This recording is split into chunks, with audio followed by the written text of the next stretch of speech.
Be nice, Jeff.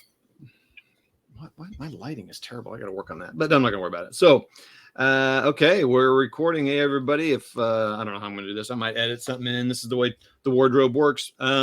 So WARdROBE here. What's up? We got Steve, LBWSteve on the line with us, and also Hexy, but we're not going to actually, I'm going to turn our cameras off here so we can see the map more, so we can show them the map.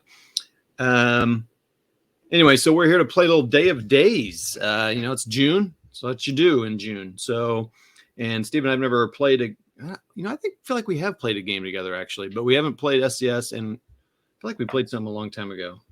Anyway. Yeah, I was maybe watching something you were playing. Okay, maybe so. Anyway, so we're gonna give this a shot. We're gonna try to do the whole campaign. He's the Allies. I'm the Germans. I'll call in Jeff, and I need some support and help and some big strategy ideas. Actually, Jeff is here for peanut gallery comments. We're gonna give it a shot here and see how it goes. So today's probably gonna be not as exciting as it goes because we're gonna be doing the airdrops and landings. So, but we thought we'd show it anyway. So, all right. Well, that's why we got Jeff. We got Jeff for exciting because you and I will be all business. That's right. He's the color commentary here. Hey, I'm back in 1809, so I got time to mess with this 1944 stuff. He's in his Napoleon phase, everyone. Yeah, I saw that. It's kind of okay. So landings, you want to get right to those, or what do you want to do? Just start doing the air, and just kind of you want to just work left to right, Utah over to. Okay. Yeah. So we do the airborne drops first. I think I said landings. I should have said airborne drops. So basically, they're all set up where they're supposed to be. Yeah. So I was going to start rolling for that dispersal. So basically, on turn one, I'm going to roll one die for each landing airborne or glider unit. On a 1, it lands normally.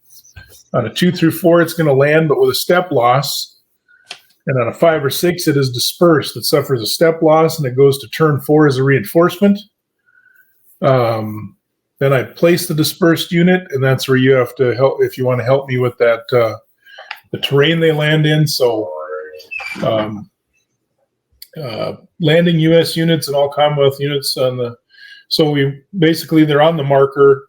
I'll just go top down. I'll just start with the top unit and work my way down, but I'm going to roll a die for direction. So 1 is to the northeast, and then just go through 6, and then you minus 1 off it, so you can actually hit the landing zone versus not. So the most you'll be is 5 hexes away. Gliders can adjust their final landing hex by 1 hex in any desired direction. After the unit's in its final hex, you got to roll a die for that airdrop losses based on the terrain. If it's less than or equal to that number, then it's another step loss. So that's how you lose a lot of airborne, because you can need a 1 to land at full strength. It's a -2 if you're landing in a German zone of control, if you want to help me remember that. And if it lands on a German unit, do not roll for the loss. It automatically takes a step loss. And then it moves in any hex adjacent to the German unit. So obviously it would have to have rolled a 1, otherwise it's dead. And after we do that, then we'll go to and we'll start doing the seaborne landings. Okay, so I'm just going to get my bearing here. I think we'll just start over here at Amfreville, north of that. So like I said, I'll just start at the top guy. So I'm going to roll for, he's going to be full strength, so that's good. So here's going to be direction, 5. And then 5. So we go, just do this once so anybody watching knows what we're doing. It's 1, 2, 3, 4, 5. This would be 6. So it's going to be a 5. And then we minus 1. So 0, 1, 2, 3, 4, 5. So that's where he's going to end up. And is that the light bocage? I think that's light bocage, yep. And is there any roll for that, or is it the heavy? It says airdrop 1, but I don't understand this chart. Oh, okay. So the airdrop 1, let me go look at my chart to make sure we're on the same thing. So clear is a 0, beaches are 0. So light bocage is a 1. So if I roll a die and I get a 1 now after they landed, I lose 1 step. Okay. So they're safe. Okay. So the next guy on top, we'll roll to see if he starts out full strength or half. Oh, that's not good. What was the 5 or 6? I think he goes dispersed right away, doesn't he? I'll double check. I'm big on double checking rules. So if you know the rule, feel free to jump in and stop me from wasting your time. No, on no, a 5 no. or 6, you're dispersed, Really? suffering a step loss, and will arrive on turn 4. See, that's the part I wasn't sure. So I'm going to flip him. And then I got to go to the allied reinforcements. Do you not have a chart for that, or is it on the map or something? It is in the rules. Oh, I don't think they have a chart for it. no, that's fine. Okay. All right, so I put him on turn 4 because that's the first Okay. reinforcements. It's turn 4. So, All right. okay, next guy on top. So he is going to flip for 1 step loss right away, and then we'll roll for direction and distance. 4, 2. So 1, 2, 3, 4, 1, 2. Light bocage. Yep. So 1. light bocage, and he's gone. So that's eliminated. Do they have? So he doesn't come back. He goes to an eliminated box. Well, yep. They only get dispersed if you roll that 5 or a 6. I can double check that, but I'm pretty sure he's dead. I mean, I'm fine with that. It's like, all right. So after unit's final hex roll airdrop, yep, rolls less than unit takes a step, so it's a step loss. So yeah, it's not a dispersal. Okay, next guy on the top, he is going to be at 1 step loss. I think they're all pretty much. Well, there's some 1s and 2s, I guess. Direction 4, 1. So that's going to be on Amfreville, right? Oh boy. What's is that a town or a city? Do they have a distinction between that? I think That's a village, and it's a 2. Okay, so see if he gets caught up on the church steeple or not. Nope, they're good. Ooh. Okay, next guy. He's going to be half strength. And he's going to go 4. Well, I don't know what's the direction 4. 4, 2. So bocage is a 1 or light bocage, so he's safe. Next guy. Full strength. Direction 1. Oh boy. He landed right on his thing. So what's his thing? Right on his hex. Yeah. What's underneath them? Light bocage. So rolling a die. So he's going to be full strength. So what I do with them to help is I mark them moved. Okay. And then I don't remember the shortcut. Is it just arrows? Yeah. So then I move them to the bottom. So, okay, next guy. Half strength or step loss, I guess I should say. Direction is 4, 4. 1, 2, 3, 4. So that's a clear. You're good. So clear is good. Next guy. Oh, that's going to be step loss and dispersed. So that's turn 4. Yep, they'll come in on turn 4. Turn 1, 2, and 3 are basically the airborne and the beach landing. Turn 4 starts the regular turn sequence, if I remember right. Gotcha. So I'm just putting them on a stack there. Next guy, he's full strength. He's going direction 1, 2. That's not going to be great. Oh, I guess that's pretty ugly. 2. What is that terrain? Is it marsh or what is it? Yeah, it's marsh. Flooded fields? All right. Flooded. Okay, here we go. Nope, and he's good. Wow, full strength. And the last guy was already moved, so that drop zone is done. We have 5 more to go. I'm going to mark them. Oh, okay. All right. Yeah, no, I'll take the move off them now, but because they technically will get to do some stuff. I think they get to move like limited or something. We'll read that when we get to it. Okay, I'm going to jump down here to this stack. Okay. So we'll start with the top guy. He is going to be half. Direction 6, 5, 4. So 1, 2, 3. He lands right on his buddy there. Oh, that's not good. That's a step loss, isn't it? Yep. So he's gone to the graveyard. Okay, next guy. He's half strength. 5, 1. That's light bocage. Okay, he's fine. Next dude, half strength. He's going 5, 1. So flip him. Same spot. He's safe. Next guy, half strength. 1, 1. So flip him. 1, 1. Light bocage. Yeah. He's fine. Okay, next guy. He's dispersed, so he takes a step loss, and I'm just going to leave that box open. Okay, so next guy. He's full strength, 5-5. 1, 2, 3, 4. Clear. 5. Now, next to a guy. Let's look up what it said for that. I know there's a -2, but what is that for? So, airdrops. If unit lands on, that's on top. I know I saw it on here.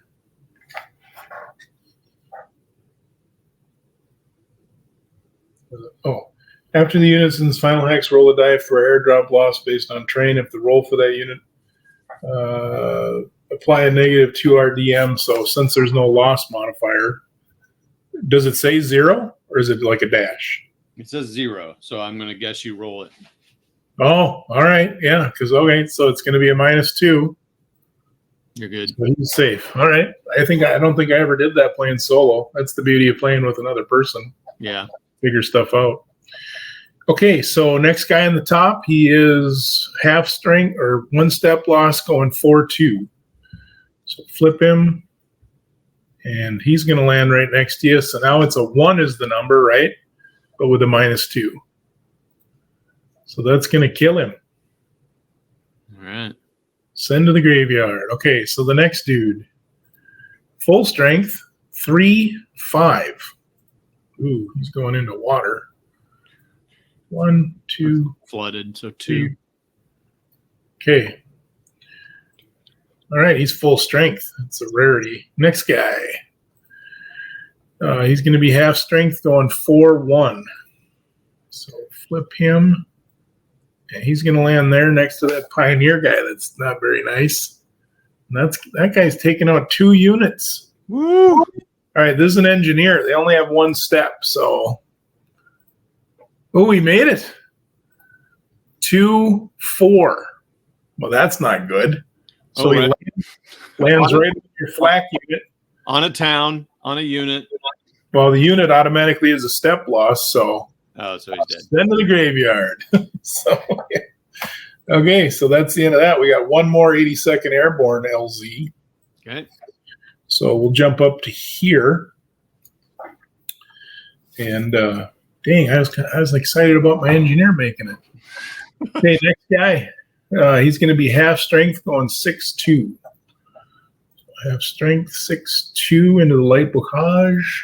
He is good. Next guy is going to be full strength 3-4. 1, 2, 3. Oh my goodness. Okay, so he's good. That was light bocage, right? Yep. All right, so -2 because of your guys in their PJs there. So he's good because that would be a 2, and that's better than the 1. So we're good there. Okay, next dude.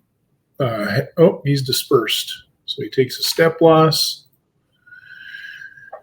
And I closed that stupid reinforcement thing again. I just got to leave that open. Shrink it down a little bit here. Don't like a crowded map. Next dude. Oh, he's dispersed. Maybe I should close that box again.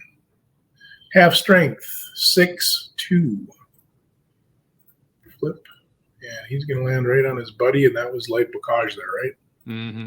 So he's good. Next guy, half strength, 4-5. Flip. 1, 2, 3, 4. Ooh, that's not good. So what's that? A 2 normally? For what? Which terrain?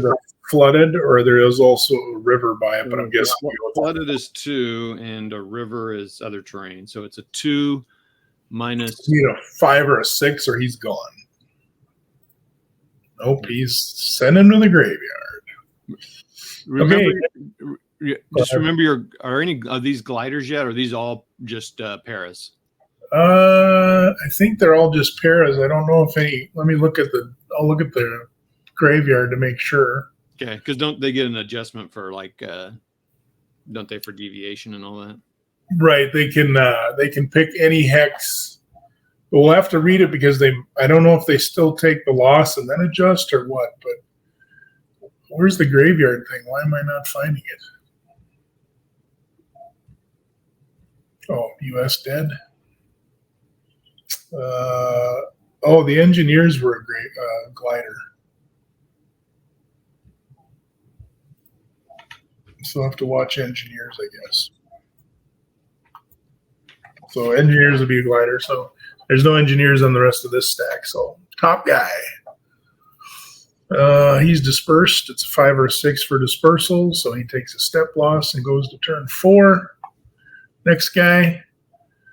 He's going to be step loss 5-4. So right into the drink, but he's not by a German, and it didn't matter. Send him to the graveyard. Jeez, this seems harsh, but maybe not. Well, I mean, yeah, it's a little hard, but there's, what do I got? 1, 2, 3, 4, 5, 6 units that'll come back on turn 4 around the landing zones, I think, or other units. Okay, so last guy, he's going to be full strength. He's going 1-0. So, oh, great. So it's no, there isn't a last guy. Oh, you're done with that stack. Yeah, that guy landed earlier. Okay, so now we go on to the 101st. All right. So we'll start up north and we'll just go down the road. Sounds good. Okay, so let's look, because you were nice enough to remind about gliders. I don't think there's. Yeah, I don't think they come in on this first turn. I think probably the engineer was a glider.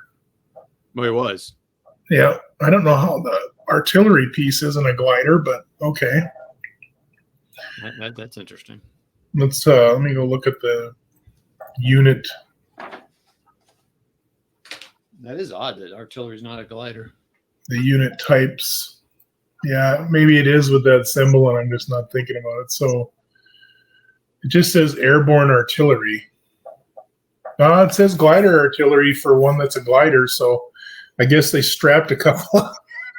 maybe it's mortars or something. I don't know. It doesn't say what size gun it is, so maybe it's mortars. Yeah.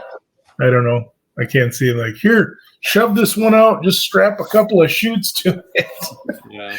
I mean, if you're desperate, I'd do that. Just shove her out there with some chutes. Yeah, land on some guys though. That's the problem. That's true. That would be good. Okay, so we'll start at the top. He's full strength 5-0. So what's under that? That is Bocage. Probably like Bocage. So he's fine. I'll mark him moved. That guy, he's ready to go. Yeah, send him to the bottom. Okay, next dude. Nope, he dispersed. So he takes a shot. Also, I'm not a super fast player, so just let me know if you want to change the pace. You're doing faster than you're doing good. Okay, I just mean as we play, I'm never in a hurry, so don't ever feel hurried to do your turn. Oh, okay. I got what you're saying, yeah. All right, next dude. He's going to take a hit 4-2. So, that's going to land. It's going to land right on your dude, so he's automatically takes a hit, so he's gone. I'm with you. This is harsh. Seems harsh. I mean, he hit 3-5. So flip 1, 2, 3. Oh, that's going to land right by your dude there. Ooh, this is. Oh boy, yeah. 1, 2, 3, 4, 5. Okay, so it's light Bocage, so I need a 4 or higher. He's dead because it's a -2 for your German. Nope. Send them to the graveyard. Good Lord. There's be a lot of that. All right, next. There's a lot of Germans here, so. Yeah. Hit 2. So he's going to take a hit, but he's landing right where he's at. So, we barely made it. We'll take it. Oop. Mark him moved and push him down. Okay, next dude. Hit 4-3. So flip 1, 2, 3. That was light Bocage, so it's going to be a 4 or better. Ooh, he made it. Just shooting at him while he's hitting the ground there. Okay, next dude is hit 6-1. So flip light Bocage there. He's barely. We'll take it though. Next guy, he's flipped 3-5. We've been here before. 1, 2, 3, 4, 5. This guy again. Oh, he's just trying to get medals or something. He's shooting that artillery as they're landing. Yeah, they're just letting her buck, loading that thing with pellets. Next guy disperses. So put him over on reinforcement and the artillery. Well, I'd like this one to land. Oh, are you kidding? Oh, he's full strength. I was like assuming the worst. Okay, and he goes 6-4. I think he's all right. Nope. 1, 2, 3. Oh my gosh. He has 2 steps though. Roll high. Roll high. All right, he made it. Oh wow. And the other 2 guys have already moved, so I'll take the move markers off, so we're done. So those 2 arty guys will be pounding at each other. Okay, here. Oh, this will be good. All right. We're gonna do here now. 506th. Oh, are you kidding me, dude? We need to start over. What? Oh no. Why aren't these guys? Oh, they are. I thought for a minute, I was like, wait, they only put the stack by the landing zone? Because when you hover over it, you can't see the landing zone. So I was like, did we just do all those wrong? But we didn't. Okay. Is this just a landing zone that's going to be used later or something? Yeah, it's probably the gliders coming in. Okay, gotcha. All right. Do you want to be? You want to be the one saving the file occasionally? I can. I'm doing a log file too. Okay. All right. Good. I'm just paranoid about that kind of thing. Saving. No, I do it. So what I'll do is I'll do the log file when I end it. I'll also save it, and then after I save it, I let you know so you can save it. Because I don't know if both of us saving it can do anything like corrupt it. So that's what I usually do. Okay. Yeah. I have not played with someone on Vassal maybe once. Yeah. Well, hopefully I don't ruin that experience for you. Well, it's starting bad. No, I'm just kidding. Okay. No, this is good. All right. I'm not doing anything, but it's fun. Okay. Yeah. Well, we'll get done with this, and then you'll be able to start shelling the crap out of me. So. Oh. All right. This is, if we were playing Goss Atlantic Wall, this would be about a 2-hour deal. So we're doing pretty good here. Yeah. Okay. All right. Next guy. So we'll start in the new landing zone. Let's do it. So he is full strength 2-4. Oh, right next to the board. Oh, right on the guy. Oh, so he's going to take a step loss. And then let's read it, but I think I get to place him where I want. Awful lot of dead paratroops here. Wait, why do you get to do that? I'm going to read that to make sure, but I think it's I can place them anywhere next. So let's make sure. I'm just trying to remember what I read. And okay, so after unit's final hex, we got that. If the unit lands on top of a German unit, do not roll for losses. It automatically takes 1 step loss and lands instead at any hex adjacent to that German unit that does not also contain a German unit. Landing player's choice. Oh, so this guy did not take a loss initially? Nope, he was full strength. Oh, okay. He was full strength, and then he went 2-4. That's the first time that's happened. Yeah. So like, where's the best place to put him? So I think I'm going to put him here just so he's closer to that landing zone. I honestly don't know. Well, you want to put him next to that arty too, so I can't fire out of that. So. Oh, then you can fight. Then you have to fire at him, don't you? Yep. So it was funny because you've never done the landings. This is all I've ever done is the airborne and the landings. I've never actually played a turn. So. Well, yeah, the only stuff that we've done is Jeff and I and Andrew have played some of the scenarios together. Okay. Like 3 of the like down to like Whitman's charge and all that. Now Jeff played the Commonwealth beaches, so he did everything. Okay. So cool. But he doesn't care about this because he's Napoleon now. So okay. Yeah, he's busy back in the 1800s. This guy will take a hit 6-4. A lot of Germans up there. Oh, right between 2. 1, 2, 3. All right, so I need a 4 or better. Nope, he's gone. All right, next dude. He's dispersed. I hope someone's collecting all these dog tags.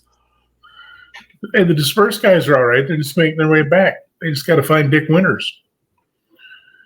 Well, that guy wasn't dispersed. He was actually dead, right? The guy in no, he was dispersed. The guy I just did. The guy up here died. Yeah. Okay. But then the next guy I rolled dispersed. So then I just rolled a 4-2-1. So he takes a hit.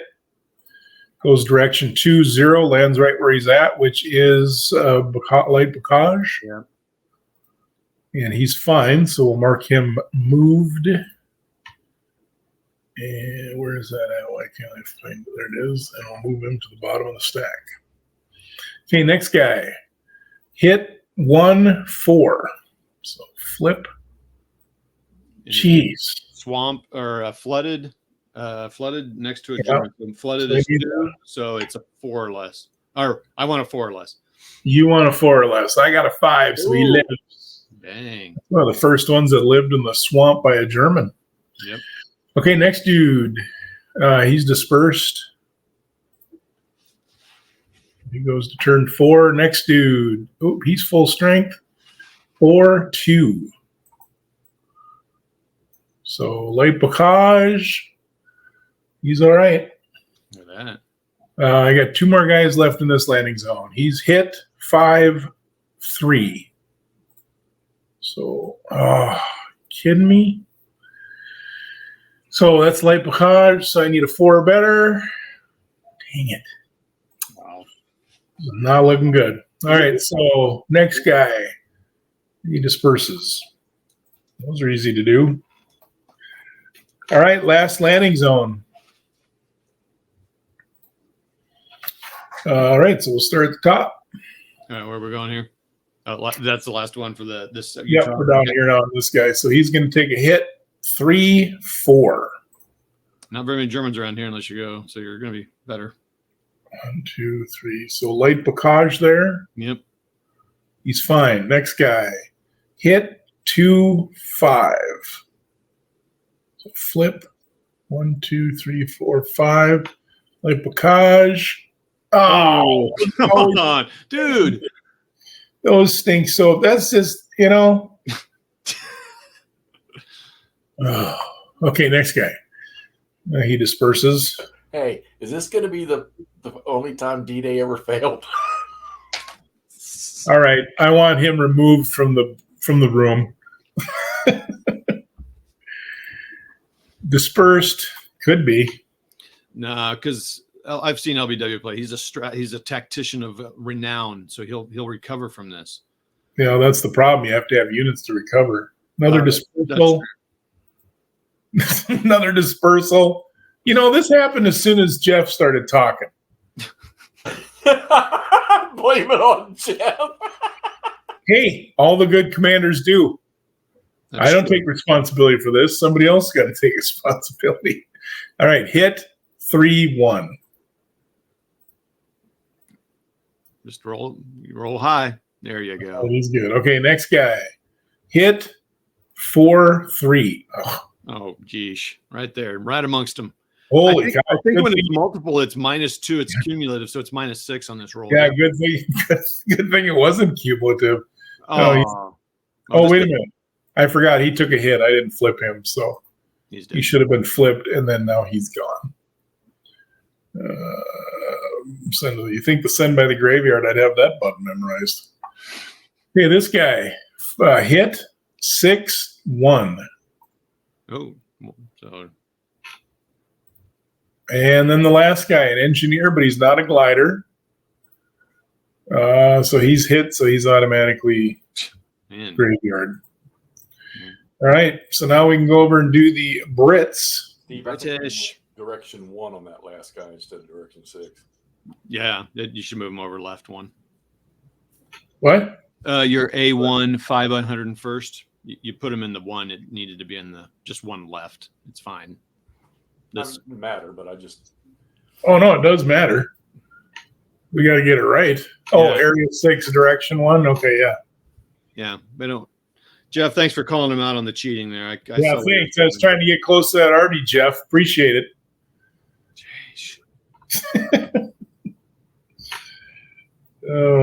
I don't even cheat when I'm playing against myself solo all the time. I'm not good. I'm not smart enough to cheat. I don't know how. I don't know what to do to cheat. What I always figured is, if you're going to play these games, why would you bother cheating? Yeah, what's that? No, I mean, oh wait, hold on, Steve. Do you want to make this interesting? What's that? Great. So you're a war game hustler?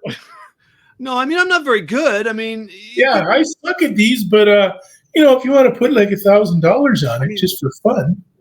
Jeff will be the arbiter. He'll hold the money. Wait, we're going to let Jeff hold the money? That'll be gone by Sunday morning. I'm going to stream an odds thing to see what we can get. Yes.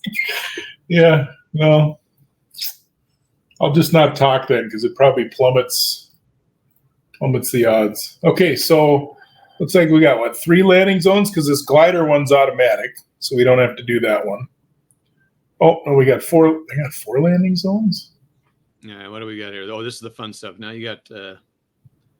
These guys will have a few more gliders. Okay, so right. let's let me just look at this here. Yep, so there's a drop zone there. And then this is there's a drop zone there. I know that is one. And then there's one way to the south. Okay. Yep, there's 4 drop zones. We'll have to watch gliders. So we'll start up north with this one here. Okay. There's no gliders there, but there are some one-step units. So I want to look up one thing because now I'm nervous. I remember my British pair getting their back ends handed to them when I played this. And I remember when I played Battle for Normandy, I did it wrong, and I had half my Brits end up in the water, in the ocean, or the. I want to talk to you about that. It's interesting you brought up Battle for Normandy. Oh yeah, I had fun with that, but then we moved, so I had to tear it down, and it's on my goal to play this year. So maybe when we're done playing this, I'm going to pull it out. Yeah, I want to learn that one. I've played it solo a little bit, and when they do the reprint, I got it already ordered for the store because I'm getting one. Oh yeah. So okay, I was just going to check because this is where rules creep gets us. I don't know if this gets you guys on games, but I'm like, oh wait a minute, the American Airborne have it worse. The British Airborne have it better. Yep, I think so. Did I forget to add different modifiers? But in this game, they're all the same. So, but I was thinking I did it wrong for the Americans or something because I was like, uh-oh. But that's in Goss. Yeah, well, yeah, I'm kind of reading these because I'm writing down on my little cheat sheet here. So, yeah, you did all the Americans correct. Okay. All right, well, I'll start up north. So we'll do the first guy. And right out of the gate, he goes to the graveyard because he's a one-step dude. So now we get the Canadian guys dropping, I think. So he takes a hit, and he goes 5-4. So flip. 1, 2, 3. What are the woods or forest or whatever those are? So do the CWs have a different? It's kind of weird the wording here. Oh, so did you find something on that? No, I'm just real quick. It just says for all U.S. airdrops on turn 1, roll for 1 it lands normally, 2 to 4 it lands or suffers an automatic step loss, and a 5 and 6. Just what we just did correctly. Oh, okay. But blah blah blah blah. But it doesn't place U.S. units and all CW units on the appropriate DZ marker and then roll a die for the map. So they. Oh, so the DZ guys don't take the step losses. So that is. They don't do that dispersal thing. Now they will landing. I think they will landing on on Germans and etc. But they don't do that first roll. So that's the difference. Okay.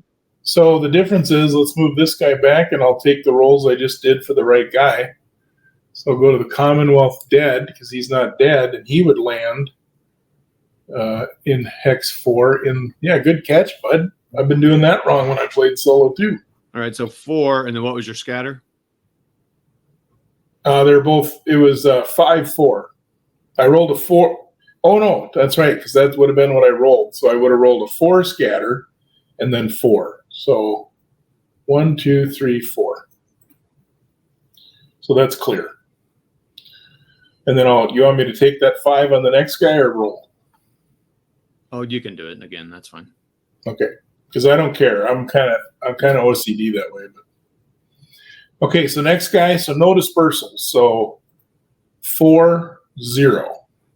So he is on clear.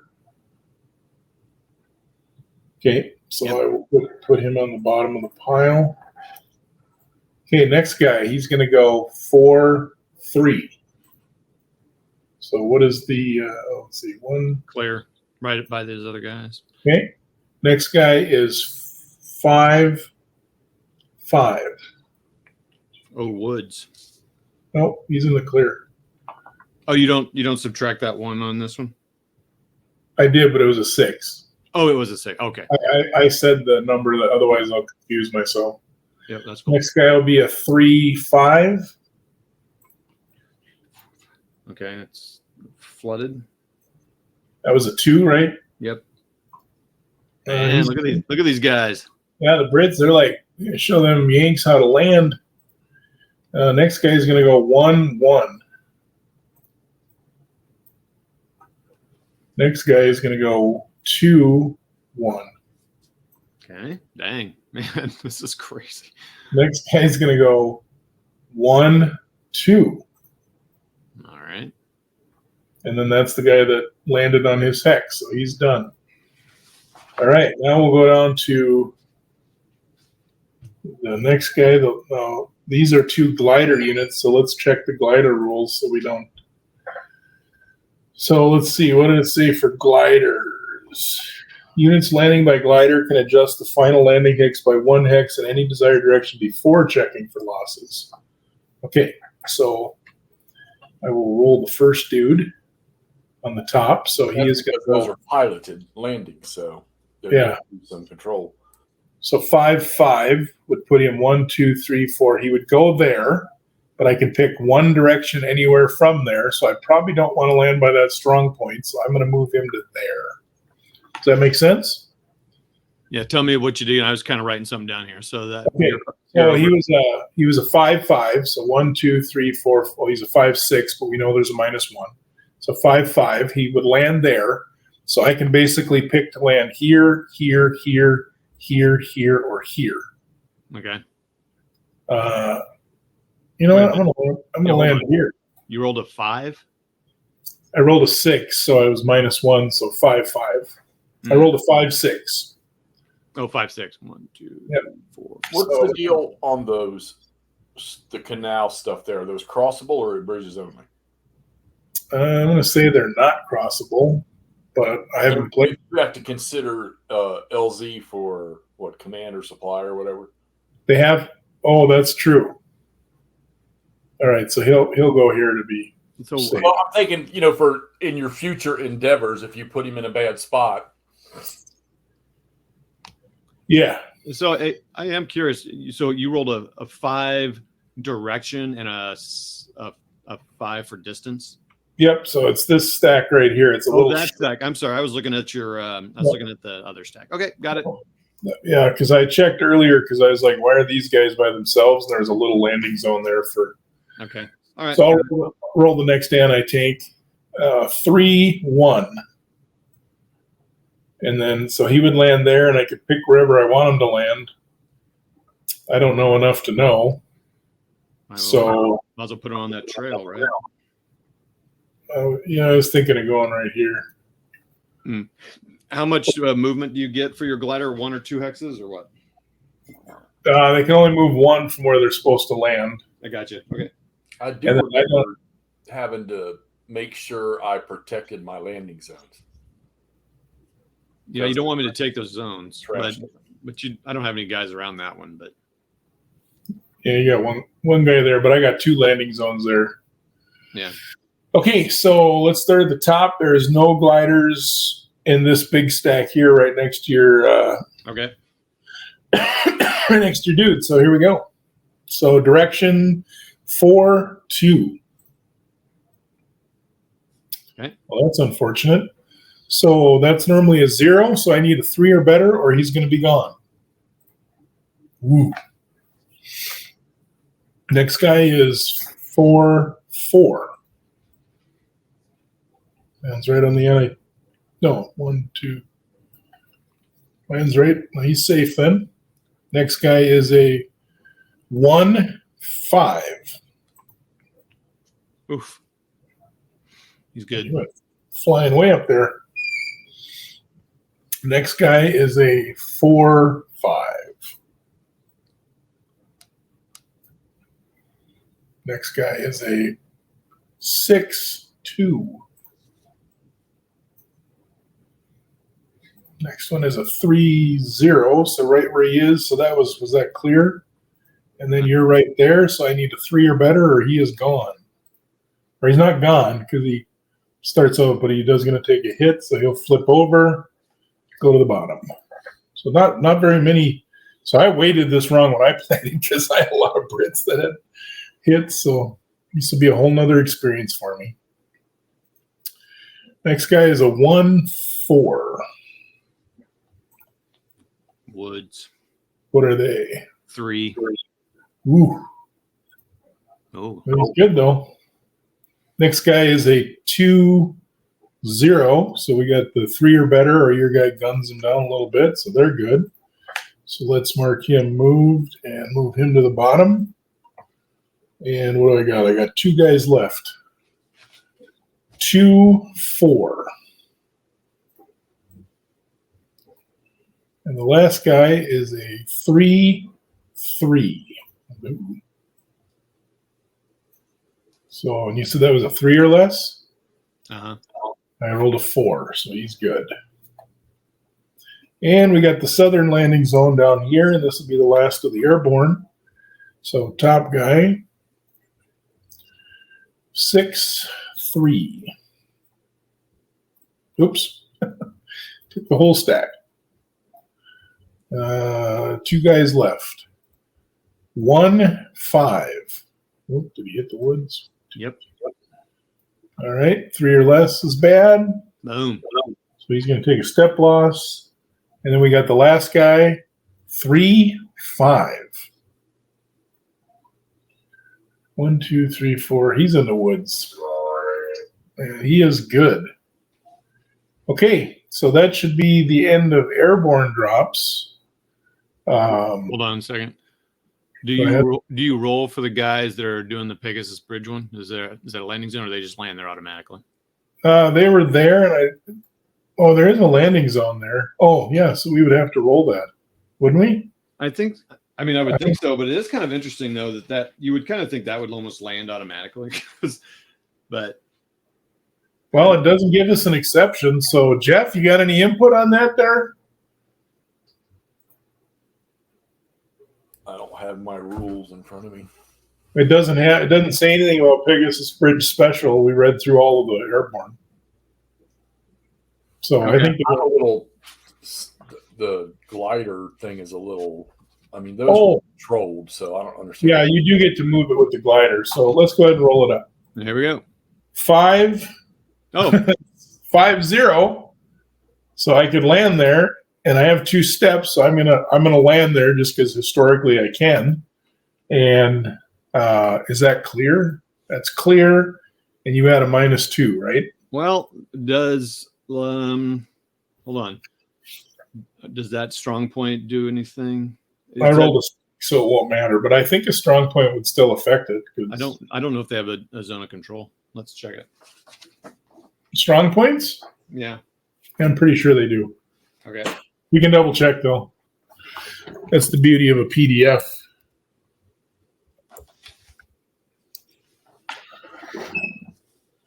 All right. That's probably going to be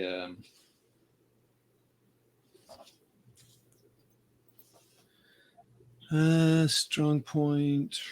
Or actually, what is that? Yeah. Is that a They exert zone of control on all adjacent hexes, regardless of terrain, rule 3.3b. So I would think you'd still get to. Oh, okay. There it is. All right, cool. So I think that represents probably like AA, machine guns, barricades, things like that. Right? Yep. Okay. So then let's read through the landing rules just to make sure we don't forget anything. Okay. So I got to find my spot because I did that. Okay, so landings, as befits any D-Day game, do the preliminary bombardment phase on turn 1. The Allied player conducts a special preliminary bombardment using his naval units and any available airstrikes. These attacks may only target hexes containing a strong point or other unit with a NA movement allowance. Available airstrikes representing bombers on map A is 10, map B is 10, and C through D is 10. Because of low cloud cover, each group of 10 must roll to see if they disobey orders and fly into the clouds. On a roll of 1 to 3, they conduct airstrikes normally. On a 4 through 6, they stay above the clouds and drop ordnance harmlessly. So let's do that before we read on. Does that sound good? Yeah. So where is your? How do I know how much air you have? Where's that kept? So there's a little marker. I just got to find it, and you just get to place those markers. So U.S. I mean, I'm sure I don't need to worry about it because I probably won't get much air, but I'm just curious. U.S. Air. Okay, so U.S. Air. So this will roll on map A first. Is there a chart or something? I mean, is there something on the Vassal mod you're looking at? Not on the Vassal mod. This is in the rules. Okay. So map A, I get 10, but I'll roll on a 1 through 3. They're normal. Otherwise, they say nope, we're gone. So this is rolling for map A. So they don't show up. Map B is going to be Omaha Beach, basically, so I'll roll for them. Well, they don't show up either. Shocker. And C and D are together combined for 10, so I'll roll for them. And there is no air. So that's, whatever. I don't know if I'm enjoying playing with you, Todd, to be honest with you. Yeah, I get it. Okay, so landing procedure. Allied unit. Oh, so we still have the bombardment.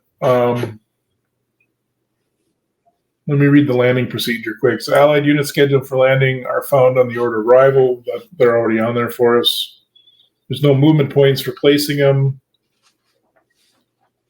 Waves 1 and 2 will randomly determine each hex that the unit lands by rolling a die. Okay, wave 3. Any subsequent landings, the Allied player may place landing units in any hex desired within the beach zone. He may also withhold units from landing indefinitely if desired, not waves 1 through 2. They have to arrive as scheduled. That's because they're all going to get disorganized. Units may be placed into hexes that are or will be overstacked, but must be distributed so that no beach hex is overstacked if possible. That's going to be on wave 3. You have to put them where they land on wave 1 and 2. Each hex must have the lowest stacking possible. Thus, all hexes must have at least 3 units before a 4th may be placed in a beach hex, and all units must have at least 4 units per landing hex before a 5th may be placed. Do you know, Jeff, is that the same for the random? I thought the random, they just go where they go, right? I'm sorry, Steve. I didn't hear what you said. If you're not going to be any help. I'm what? Okay, sorry. All right, it's been a rough day. I've lost a lot of airborne already, and the air isn't showing up. So it's not me talking. It's the stress. It's the stress. Landings now. Okay, so when you're coming in on wave 1 or 2, it's random. Oh, no, this is under wave 3. So wave 3, you have to disperse your guys evenly, but I thought they were saying 4 and 5 only, but the wave 1 and 2, that was a separate paragraph. So yeah, but it's up okay, so wave 1 and 2, because they're going to get really disorganized is the problem. To represent highly planned rehearsed landing, turns 1 and 2, there's 3 waves. During turns 1 and 2, only Allied units which have landed via naval landings can move, barrage, attack, or be the targets of German barrages. Naval units cannot barrage except for DE and DD units, which can do so on turn 2. Allied units may only move 1 hex during the movement phase on these 2 turns and may not overrun. They may advance after combat normally. The only German activities in these 2 turns are barrages done in the specific German barrage phase. So that's turns 1 and 2. There's some rules for Omaha and Utah and Point to Hawk. Naval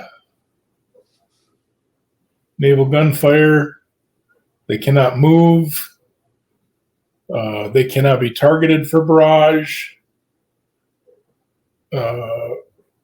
May fire at hexes containing a strong point or any other NA movement allowance. So you can't fire like a regular dude. Any activated ally units can spot for naval units, though, and then aerial spotting, which won't be a problem because we got none. Okay, so it did say that there was a opening bombardment, though. Right? The preliminary bombardment, yes. Yeah, so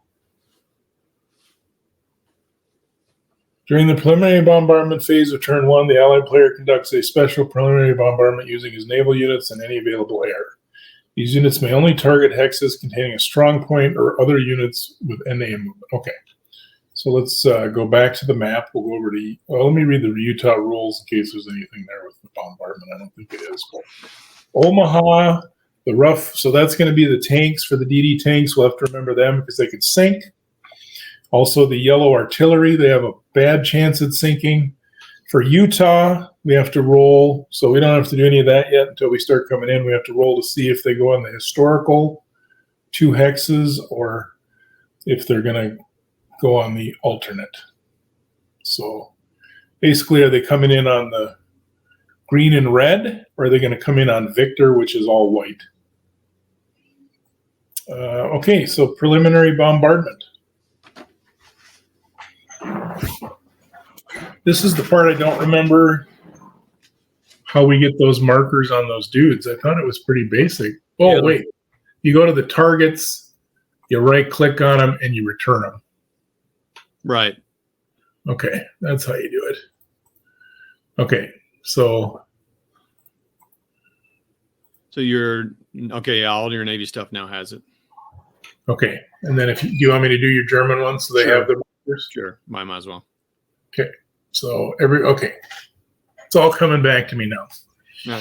Okay, so when you do a bombardment, you have to label everybody before you start, correct? Correct. I don't know why they don't include these markers in the game, because it would, especially this game, it'd be so much easier. There's so much artillery. That sounds like that would be epic. I actually own a copy of the game. I just haven't opened it. They don't have it in there.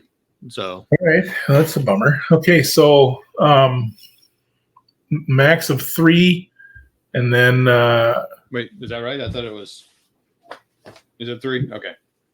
It's a max of 3, except you can have 2 air, but I don't have any air. Oh, you don't have any air? Oh, that's a bummer. Okay, you know what? I got to go. It's starting to snow up here. Eh? All right, so yeah, we're getting a little June blizzard, so got to go find my food cache. Understood. All right. Okay. So the thing I was looking at is what was the criteria for them? They can fire at strong points. Strong points and 0 movement allowance. It didn't say anything about the beach, right? So if I find a strong point here, I could fire at this guy, for example, right? These attacks may only target hexes containing a strong point or other unit with a NA movement allowance. Okay, so any hex like that. So, all right. So, well, these guys can pretty much help out on the beaches, which I probably want to do that, I bet, huh? So I'm going to move this guy over here. So where are you there? I'm over on Utah. Okay, gotcha. I'm moving the ships that fire only 8 first. I'm going to go up to the Tuscaloosa, which fires 24. I'm going to move him down. I'm going to put him on there. I'm not really sure what to do, if I should be ganging up or if I should be trying to knock everything out. So, no telling. Okay, so that's it there. I got the Hawk, and so I got a task force down here. So they're going to fire on this end. So I'm going to try to pepper the ends, I think. And that's it for naval there, because the rest of them are coming in on. Hey, you got this guy you don't get until the second wave, based on the fact he's sitting there. Oh, really? Okay. That's what I think. I don't know. I'd ask Jeff, but he'll come back and say, "Oh, I'm sorry, I wasn't paying attention." Yeah, I know. I'm sorry, I wasn't paying attention. What's that? All right. Would you pay attention to this question for real? All right, let's do it. I'm assuming these dudes here over on Utah, these boats that are on the second green, that's when you get them available. So you can't fire them. If I remember right, when you move, I don't know if there's a phase for it, but when you move the first wave onto the beach, you advance the following phases. Yeah, I think. Yeah, I don't think you did. Yeah, no, that's fine. But what do you do with these ships? I'm assuming because they're sitting right on the wave 2. I don't remember having any ships sitting in the wave boxes. So here's my question: there's a box over here. Is he supposed to maybe go there on turn wave 2? Or there might, I think, aren't there 2 ships that come in later? Yeah, let's take a look at the entry, the reinforcements. I don't remember those DDs being in the assault zones. All right, let's take a look here, because they had those, those landing ships, or whatever, with rockets on. Well, I see the Rodney. He comes in on turn 5, but both him and his target thing are there. DD 11960. I'm looking at the setup chart here. Oh, setup chart. Okay, yeah. Well, they only got a range of 8. Well, that just seems odd that they're in there that close. I'm guessing they go on 4802. That'd be my gut instinct. What is it? It's DD 11960. 119/60. Looks like a 119.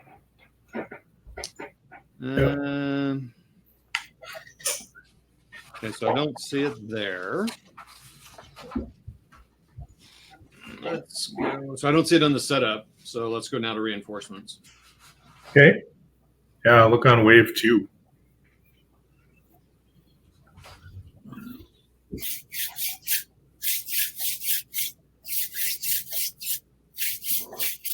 What's happening here? Huh? Okay, wave 2.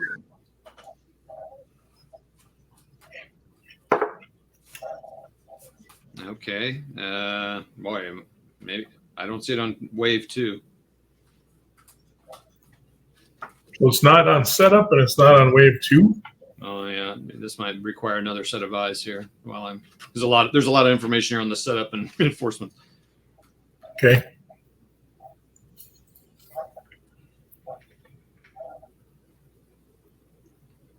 Is there another number on it? Task Force U. TFU, yep. Hey, FU. All right. Okay, so it's definitely not. I'm definitely not seeing on Overlord campaign setup. Okay. All right, so I definitely don't see it there. Wait, I don't have this as PDF. Do you want to search it? You have it as PDF? I don't have a PDF. I don't think they do the setup on PDF. They only have the. Oh wait, no, they do have that. That's on the regular one, isn't it? Okay, let me help you out with that. TFU. Thanks, Joe. I'll keep looking in the. It doesn't show up at all under TFU. And then was it 119? Oh wait, I think I found it. 11960. Okay, hold on. It is turn 2, A4802. Yeah, so it goes in that slot down there. Okay, so they come in on that part of the wave then. So on turn 2. Oh, okay. So yeah, you probably want to leave it there. Yep, that's why they put them there. So okay.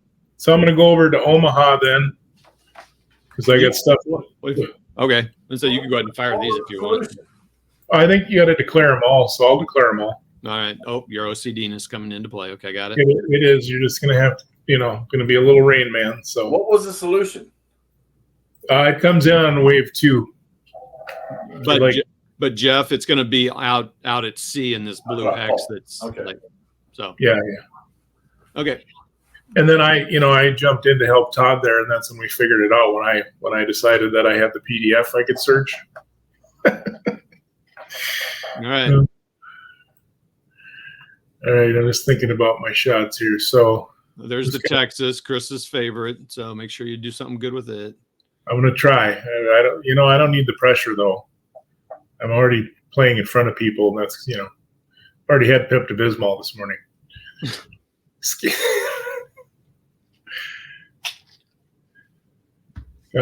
I got jokes. That's all I got. That's all I got. I don't know what to fire at, so I'm just going to kind of spread them out here a little bit and hope for the best. Environment. I'm sure there's veteran players right now watching going, "What are you doing?" Hey, man, there's not that many people who have played this campaign. We're good. Okay. 1, 2, 3, 4, 5, 6, 7, 8, 9, 10, 11, 12. I'll just fire at this guy, I guess, here. I'm over on the British beaches, sorry. Yeah, that's good. It moved over. Does it move and follow? Okay. I usually follow too, so if you move, it'll follow you. So I'm going to wait on this guy because I got to see what these short guys, what they all hit. So that guy there. That guy there. Do this guy here. I guess we'll go that there. And then I got a bonus dude over here. So I'm going to drop that baby right there. All right, over the Canadian beaches. Guess they didn't give the Canadians a lot of big guns. It's like So I'm going to try to help them and oops. And the final beach. So it is, well, go ahead and finish setting them all, and I do want to make a comment here real quick. I think you can make comment unless it's tactical. You want to wait. Yeah, I want to wait till you're done. Okay.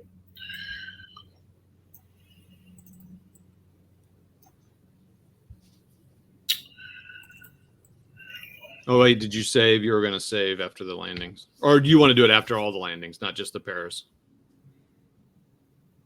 I can do it. If you just remind me once in a while, I'll just do a save to make sure we're good. Okay. That was your reminder. So, okay, let me do a save then. So my strong points over there on the kind of my right, your left. What are they firing at? They've only got a range of 2. That's interesting. Oh, your dudes over there, I'm guessing they would deal with some airborne. Yeah. Interesting. If I drifted over in that area or only come to take it later. Yeah. Huh. Okay, so preliminary bombardment. I'll go back to Utah and probably just go left to right. Oh, hold on real quick. So you didn't place one on 4914, map D over on the Commonwealth side? I forget one. And then I think you might have forgot another one here. So I'm checking here while you're doing that. Yeah, you forgot a couple others. Oh, I did. Oh, wait, you forgot a bunch of them. Juno and Gold. No, you placed them. Sorry. There you go. Yeah, okay, I'm sorry. I was looking at them wrong. I had one on Sword. Did I miss any other ones? No, I was looking at them wrong, I think. So, yeah, you're good.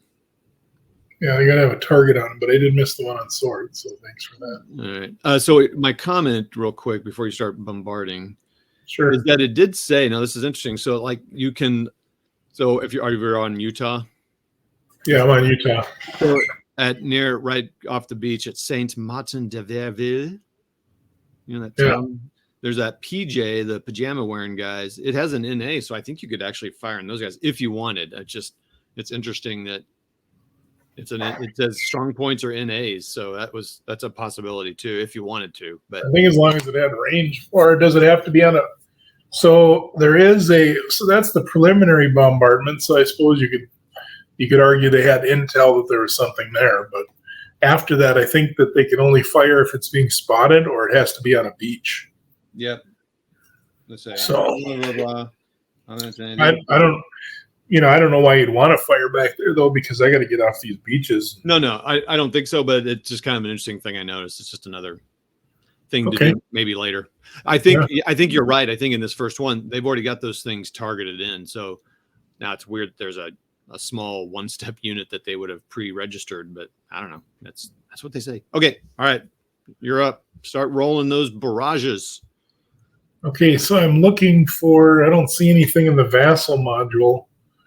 So we'll have to go find the rule for the barrage because okay. I don't see anything. I thought there was is it under the train maybe? Like how they're modified, or what are you looking for? So on the barrage, like on the beaches, it's going to be -1. And then the kill rolls, they have modifiers. Oh, yeah. And then they have some A and B notes. Artillery barrages only, -1, +1B, airstrikes only. Okay, so I'll go find the rule on the barrages and read through that real quick. Okay, resolve barrages as follows. Each artillery barrage, the target hex independently. Do not add their ratings together. Roll 1 die for each barrage versus each target hex. Modify this roll according to the terrain effects chart. If the modified roll is less than or equal to the barrage rating, all the units in the target hex are DG, and the attacker makes a kill roll. Additional DGs have no greater effect on a target unit except that each DG yields another kill roll. Non-modified roll of 1 is always a DG result. A non-modified roll of 6 is always a miss. In addition to the TEC modifier, subtract 1 for the barrage roll for each unit that is overstacked above the stacking limit of 3. So that's where you'll pound me on the beaches. For each DG result against a hex, roll 1 die as a kill roll for the stack, not once per unit. modified per TEC. For each successful kill roll, the defender must flip a 2-step unit of his choice to reduced. If only 1-step units remains, then destroy. So the kill rolls are yellow codes are 4, German 88s and strong points are 5, and all other would be 6.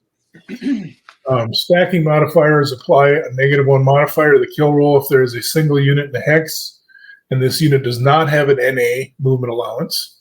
Add +1 to the kill roll for each unit that is overstacked above the 3. Strong points must take any kill result first. This applies even if it only has 1 step remaining and there are other 2-step units in the hex.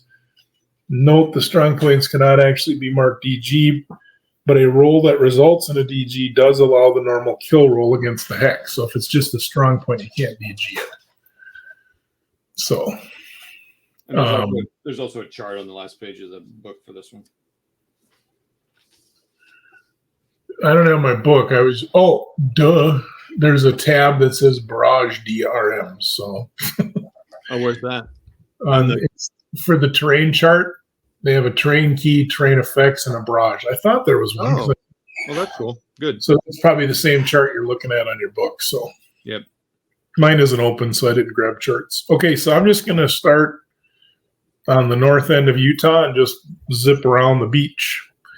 And if I forget to declare it, we'll just roll them top down. So on the first one, I have the Nevada and then DD 3417.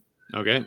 So if I forget to say for some reason, that would be the order I'd roll them, would be the Nevada first and the other guy. Okay. So and all these guys are in flooded and there's 0 modifiers. So 0 modifiers. Okay. And then, I guess we just have to remember the targets on yours. You know what we could do? Let's return all those for you.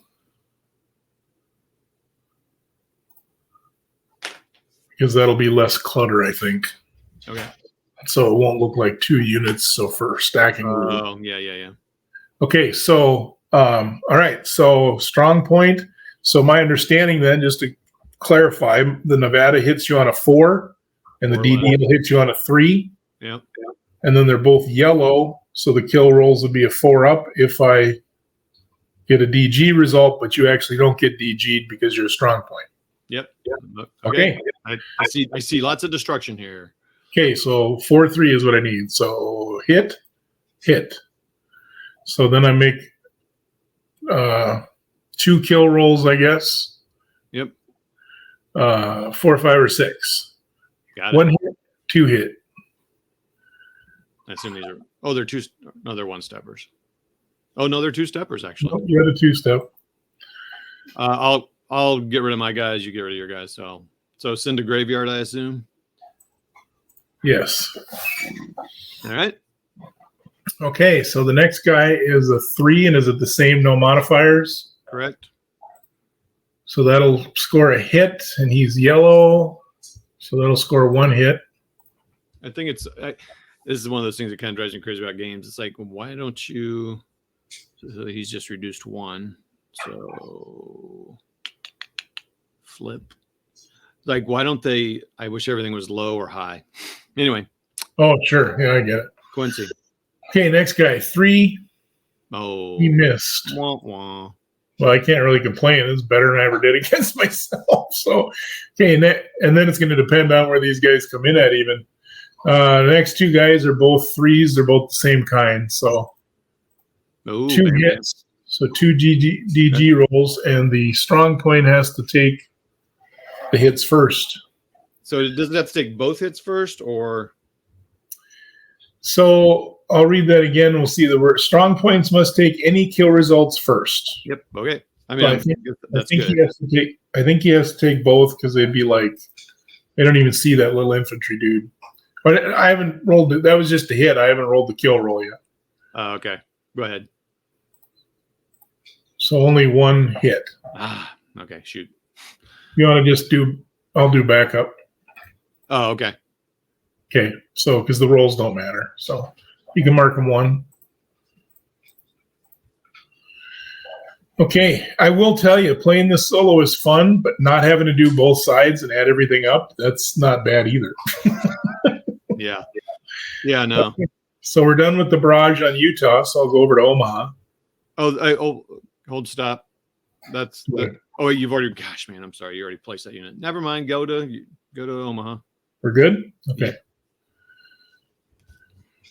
Okay, so I'm just going to start with the Texas.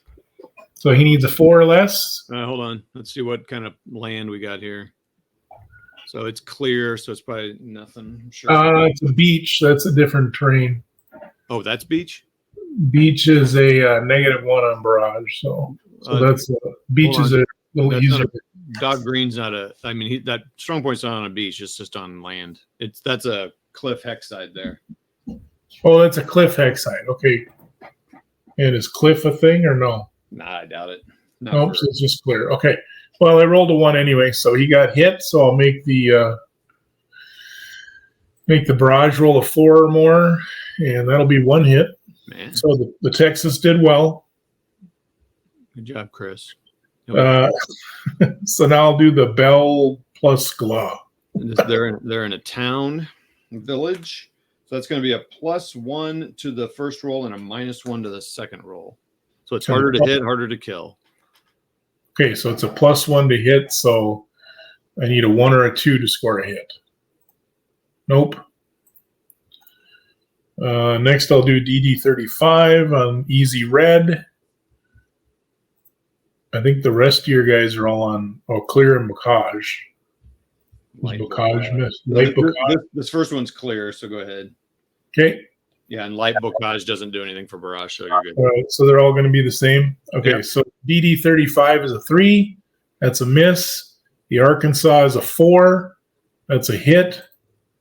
I will make the there's no modifier, so it's a 4, 5, or 6 because he's yellow. So that'll be a hit on the Arkansas.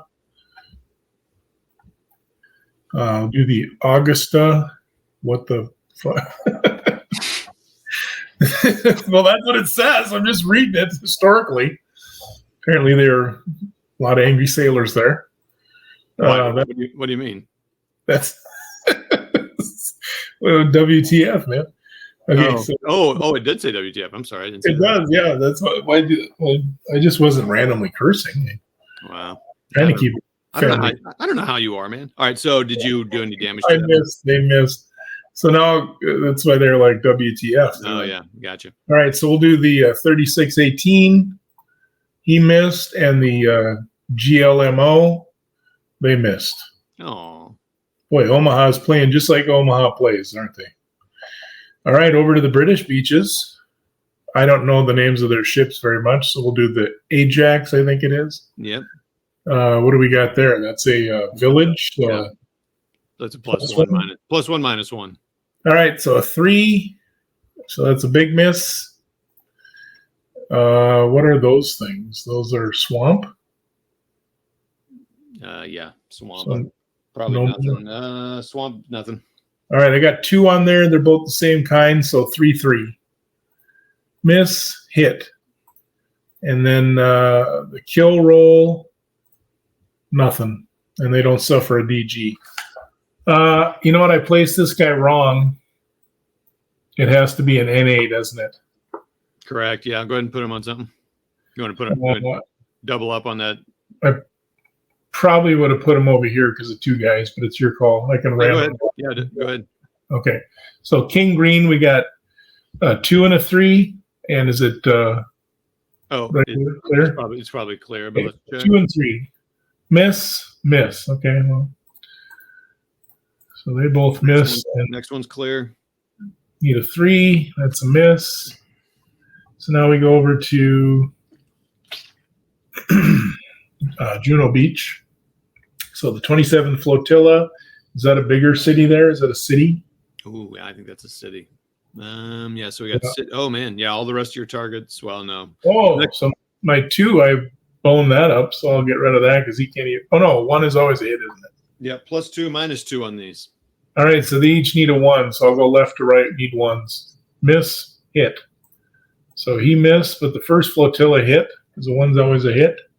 What does that do for it? Adds -2 to the kill roll. So I need a 6 to get a kill. Nope. That's going to be a tough nut to crack there. Hold on, though, real quick. Yeah. So before you move on, there is a regular unit on there. Does he get DG'd? Oh, yeah, I would. I would think he does. So both those units get DG, not. You could put the DG on there, but the strong points are never DG'd, so they wouldn't be halved or anything. So we'll just have to remember that they're not DG'd. But the infantry. Oh, hold on. Why? Hold on. You can put it on just one thing. There we go. Yeah, you got her. And then this guy, DG. All right. Well, I didn't realize these cities are going to be such a tough nut to crack. Oh, you have some other ones over on a different beach that needed to have it. This guy I missed. Well, you did. Beaches around Ouistreham, that was an easy landing for the Brits. Everybody else had it pretty tough. Yeah, it just seems kind of rough because of those cities, but they're not very strong. So once the Brits get on there, they'll do pretty good. All right, so I'm going to do the 26th flotilla. So I need a 1. Nope. And then same with the Airy Dan, whatever that is. Nope. So now we go over to the Sword Beach. Okay. What do we got for trains? So we got Clear City. Okay. So I'll do these guys first. So I need a 2, 3, 3. Hit, miss. Oop. Did I do that wrong? Hold on. I didn't want to accidentally return one of your guys. Okay, so 2 hits and a miss, and they are all yellow, so 4, 5, or 6. Hit, so he's gone.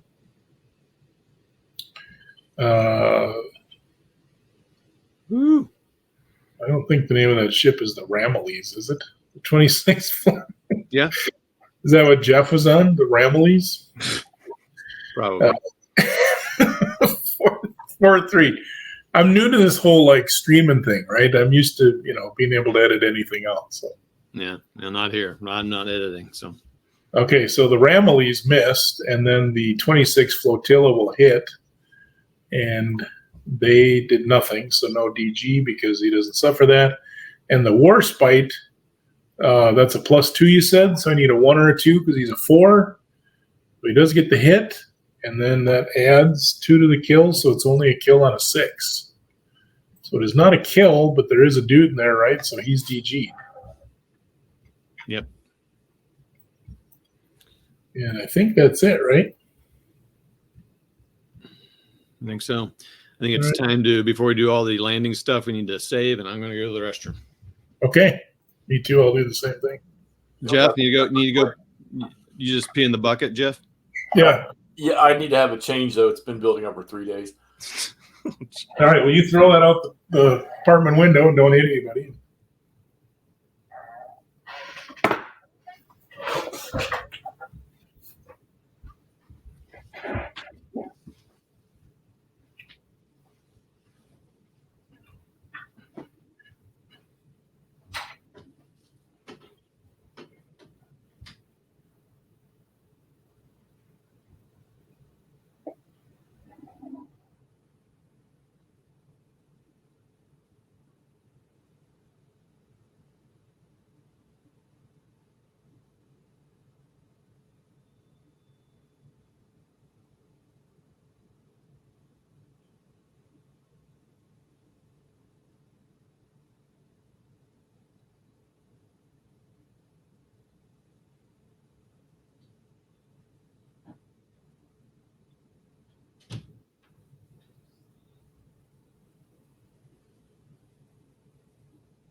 Yeah, that's cool.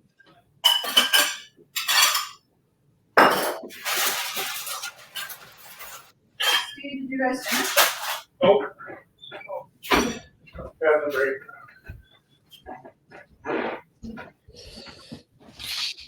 Yeah, I'm back. I brought some crunchy chips to eat. That'll be annoying, but Great.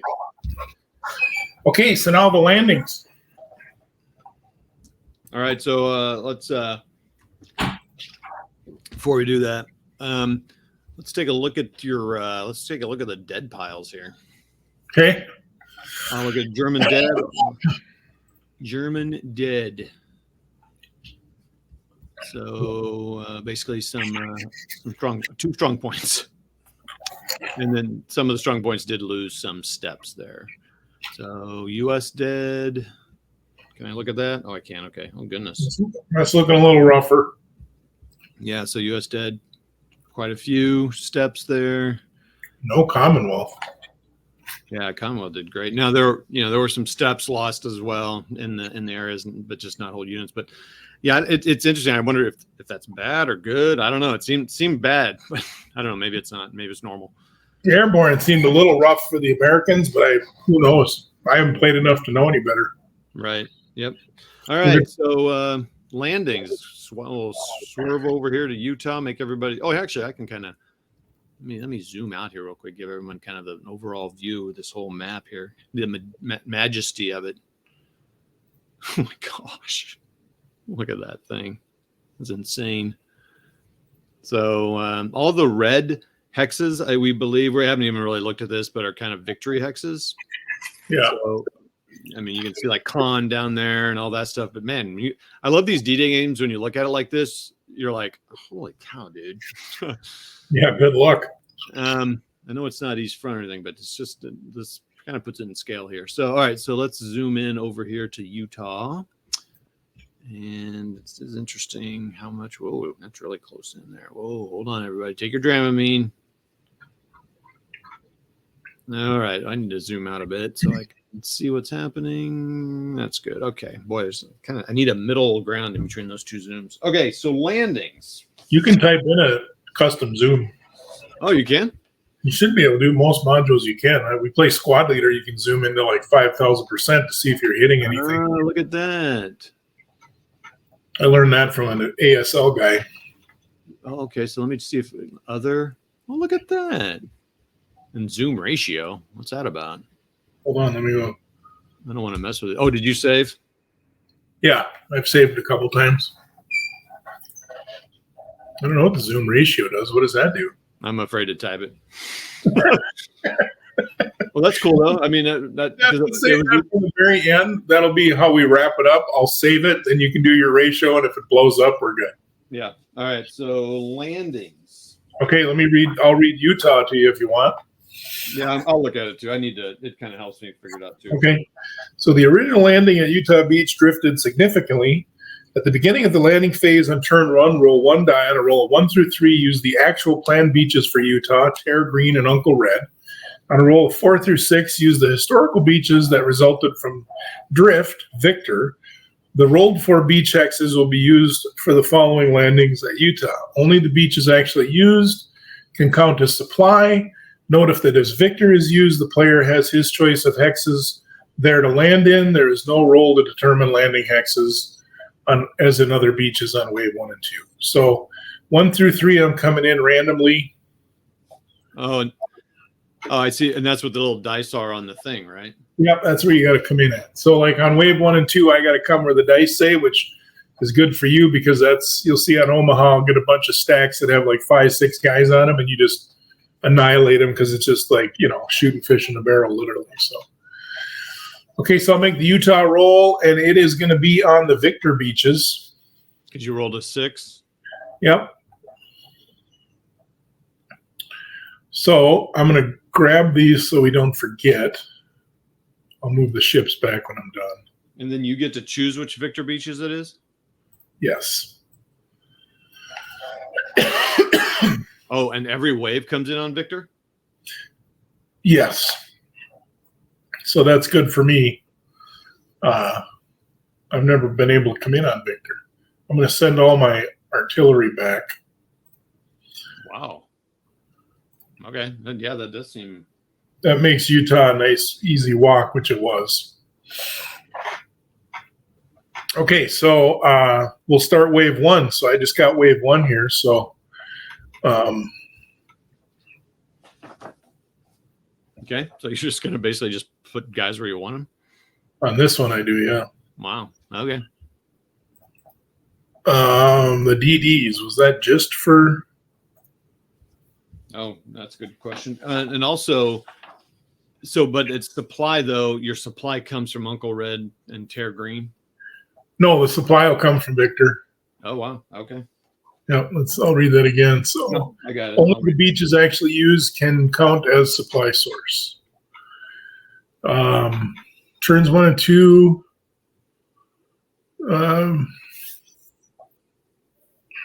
Okay. I'm just reading here. Allied units may only move 1 hex during the movement phase on these 2 turns and may not overrun. They may advance after combat normally. The only German activities in these 2 turns are the barrages done in the specific German barrage phase. So what we do is we do airdrop, preliminary bombardment, reinforcements. That'd be naval units, then the landings, then your German barrage, then Allied movement, then Allied barrage, then Allied combat. Okay, so the landings, all you're doing is put them in these little marked hexes, and then I'll do my barrage, and then you'll do your move combat. Okay, got it. Yes, sir.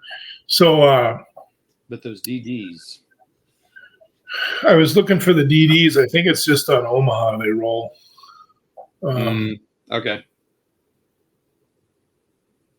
I'm just reading to make sure. Yeah, the DDs are just on Omaha. Utah doesn't have any DD rules. I was just making sure on the general rules for both sides that wasn't changed. So okay.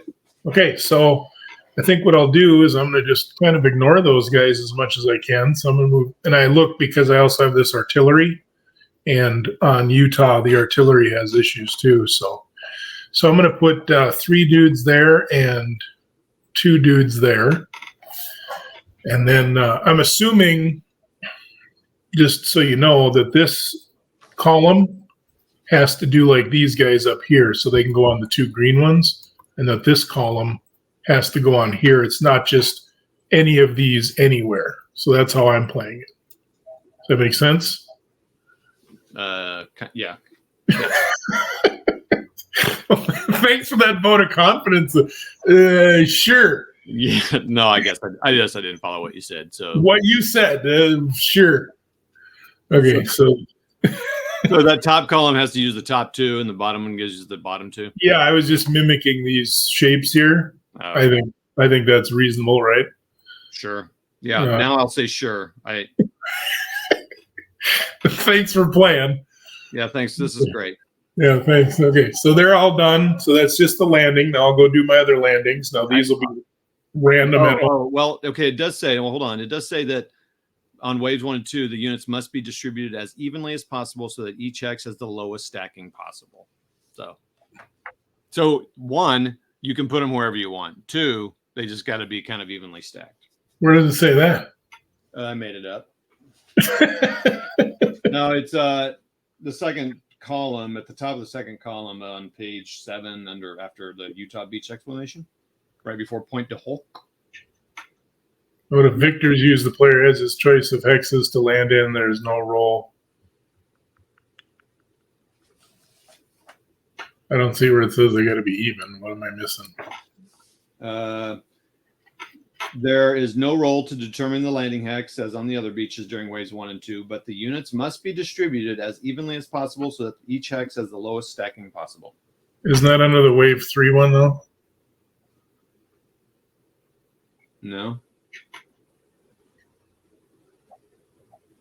I don't. What rules do you have? The printed ones, page. Mine are 1.02. Oh, that's interesting. Doesn't have that, but that's fine. I mean, I wouldn't want to disperse them unevenly anyway. On turn 3, it says they have to be just. So maybe they changed that for the Victor beaches. Oh well, okay. Which is fine because I'm at 3, 3, 3, and 2. So. Yeah, because I can't put more than 3 anyway. Oh, even in the beach hexes, really? Not on purpose. That's how I read that. They can when they're landing randomly, which is to your benefit because I think they disorganize if they're more than 3. Yeah, I got you. Okay. So Omaha Beach. I'm going to do the same thing. I'm just going to start over here and work my way down to the east. Okay. Sounds good. All right. So I'm just going to roll top to bottom. But we got the DD tanks roll, so let's go read that to make sure. So Omaha, the rough water, deadlier to heavier vehicles. When a DD tank company lands, immediately make a roll of 1 through 3, it's normal, 4 to 6, it sinks. And each yellow artillery unit that lands on waves 1 through 2 must roll a die as well. And a 1 to 2, it lands normally. A 3 to 6, it is eliminated. That's the only other exception for Omaha. There's no other rules that it's saying so. The DD tank, I'll roll him first to see if he lives or dies. And he goes to the bottom. Send him to the graveyard. Did it say yellow artillery? Is that what I said? Yep. So this little artillery won't have to roll. So he'll use random. So he goes to 2. The infantry, he goes to 1. Infantry, he goes to 1. Well, this is great. Infantry, he goes to 1s. Yeah, baby. They all go to 1. And then mark DG. Juicy. That's not good. Okay. The DD tank there in B5911. We'll roll to see if he lives or dies. Oh, he's coming ashore. And they only have 1, so there's no random for them. So they go there. Dog red, we'll roll for those. Oh, no, those aren't DD tanks. In dog red, they're just regular tanks. So they come ashore normal. Easy green, same thing. They're just going to come ashore normal. And easy red, they have DD tanks on 1, so we'll roll that one. No good on the DD tanks. Okay, so now it's a 1, 2, 3, 4, 5, or 6. So top, bottom. 4, 6. One of these artillery. Okay, I'm just making sure the artillery weren't red, yellow. 5, 2, and 5. So that's only 3. So they didn't disorganize yet. And over on Fox Green, we got a DD roll. Aha! So they're going to make it. Into 4, 4, 5. Come on now. Oh, darn it. They all go into the same X. All right, so they're all disorganized. So there's Utah. The middle doesn't look so bad, but I guess there's not a lot there. All right, so now we're over on gold. I don't think there's anything special on the... Nope. Oh, we can do point to hawk too, so we don't forget it. So point to hawk because of special preparations, U.S. land. There's no beach hex. German artillery cannot fire until turn 2 once the Rangers land. Oh, that's turn 2. So we don't do that yet. Hey, where are you seeing the DG for the stacking thing? I better check, but I'm pretty sure that's the. Let's see. So if it's any more than 3, right? The stacking limitations for the whole scenario. Yeah. Units become DG because of barrage fire or a result of overstacking. Units that are DG, and then it gives the list, have their attack. So anything that goes over 3, even on a beach, is a overstacked. That's kind of what gives you the advantage of me trying to get off the beach, is because my guys are all disorganized. So we good on that? You follow? Yeah. It says at the end of a movement phase. Oh, at the end of, that's true. I mean, I can see it both ways. It makes sense that you'd be DG because, yeah, you're trying to the traffic jams and all that. I mean, okay. The stack limit in 3 units. Units may only overstack as a result of retreat, airdrops, or landings, and all units in an overstacked hex can defend all units in a hex that is overstacked at the end of a friendly movement phase, a friendly exploitation phase, or immediately after executing a retreat are automatically disorganized. So your rules are different than mine because my rules say the stacking limit is 3 units Players cannot voluntarily move units such that they are overstacked. Overstacking may only occur as a result of a retreat, airdrops, or landings. Units in an overstacked hex can defend and attack. All units in a hex that is overstacked immediately after executing a retreat are automatically disorganized. Yeah. This DG effect does not apply to momentary overstacks created during a retreat or movement, only at the end of the phase or retreat.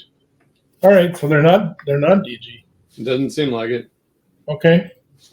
But Yeah. if you're still stacked like that after that movement phase that you're going to have, then yes. Because you have an allied movement phase after I barrage. So there's some chance that you'll be DG'd. Yeah, eventually I think the beaches will get crowded because even if I move to 4, 5, or 6, the next turn guys are coming in. Yep. So I think like on these beaches, like go over to Omaha. Uh-huh. So if you zoom in on that, if you remove all the units, there's no beach connecting here. So I don't think these guys here can run over to here. I don't think so. Is my understanding, because this is a cliff. Yep. So they have to push through here or get through Veerville. Can they even? Yeah. Yeah. And I'm sorry, it's not a cliff; it's a bluff. But yeah, Or a bluff. But yeah, I don't think they can move like down the beach. I don't think is my understanding. Point cost is, it says +3 and prohibited, so that's interesting. +3 or prohibited For the bluff. Yeah, hold on. Wonder if it's for armor. Yeah, I'm gonna guess a +3 for infantry. Yeah, it's +3 for infantry, prohibited. The second. For movement point, because the second number is for units with movement. Oh, okay, yeah. Okay, so your infantry can move up. All right, we're learning lots of fun stuff today. Yep. They don't disorganize until after the move. Okay. I will premise when I did say I played this, I had to start over several times for mistakes. Well, I mean, that's the thing with SCS. It's especially compared to Goss and other games you play, it's so simple, but they just put enough little nuances in there that you kind of got to pay attention, you know? Yeah, I like it. I just like the fact you can play big monster battles. Well, once you get off, I love Goss. it just becomes SCS. What? I said, once you get off the beach, it's pretty much just SCS. Yeah. Yeah. But there's all those little things about bocage and, whatever. All right. I mean, you guys know I love Goss. It's one of my favorite systems, but sometimes I just want to move troops around and enjoy big, battles without having to hurt my brain. Big dumb monster. Hey, yeah, perfect. Okay, you want me to move on to Jig Green? Yep. Well, real quick though, you did say you love Goss. If you love it so much, why don't you marry it? Oh, dang! Oh, you got me there. That's some serious '80s stuff right there. The middle schooler all of a sudden. Okay. Okay. All right. Starting top to bottom. These guys don't have to roll for DDs. That was worth it. So, All right. 1. It surprised me you don't have to roll for DDs on this because I just read a book about the Commonwealth beaches and their DDs did not do well. They didn't? Not that could be one of those. That could be one of those fallacies where all the games have all done that. So yeah, it becomes more than the actual lore. Okay, I'm not telling you every roll. I'm just doing it so we get done, so you can actually do something. I believe in you. Moving on to Jig Red. Yeah, that is really interesting. Nothing. Okay. They don't Goss either. They pretty much get to do what they want. I don't like that. So just as a reminder, I don't know if you know this, but I just played Grand Tactical Series, the day 1 landings to the end of day 1 on GTS with about 7 guys on Vassal, and then we converted it into person and played in person here in St. Louis. Is that you got that on your channel? No, because it was all kind of just random times we met, and I haven't really talked about it yet. Yeah, there's no playing of it, but I'm doing King Green. Are you? So you don't have anything you can put up though later, or no? No, I don't actually. It's all very analog and stuff. Yeah, sure, but it was very fun. I'll tell you, it'll be fun to kind of compare this with that. It's so different, but Yeah, I'm still recording them all, but I was doing a comparison on all the different Bulge games. Oh, okay. I got was it the 44 one by GMT? I can't remember what it's called. Ardennes 44. Hey, do you know that that's Jeff's favorite Bulge game? Ardennes 44. Yeah. So I was just saying, it better not be. Oh wait, did I get that wrong? So I'm doing that one, Goss. Now I have one that I actually made a module for. It was the first war game I ever bought, so it's not probably a very good war game, but it has a lot of nostalgia for me. It was GDW's Attack in the Ardennes. It was a point-to-point system movement. Oh wow, okay. And it was the first war game I ever bought. The box was dinged up, so I got it. It was normally $16. I got it for $11.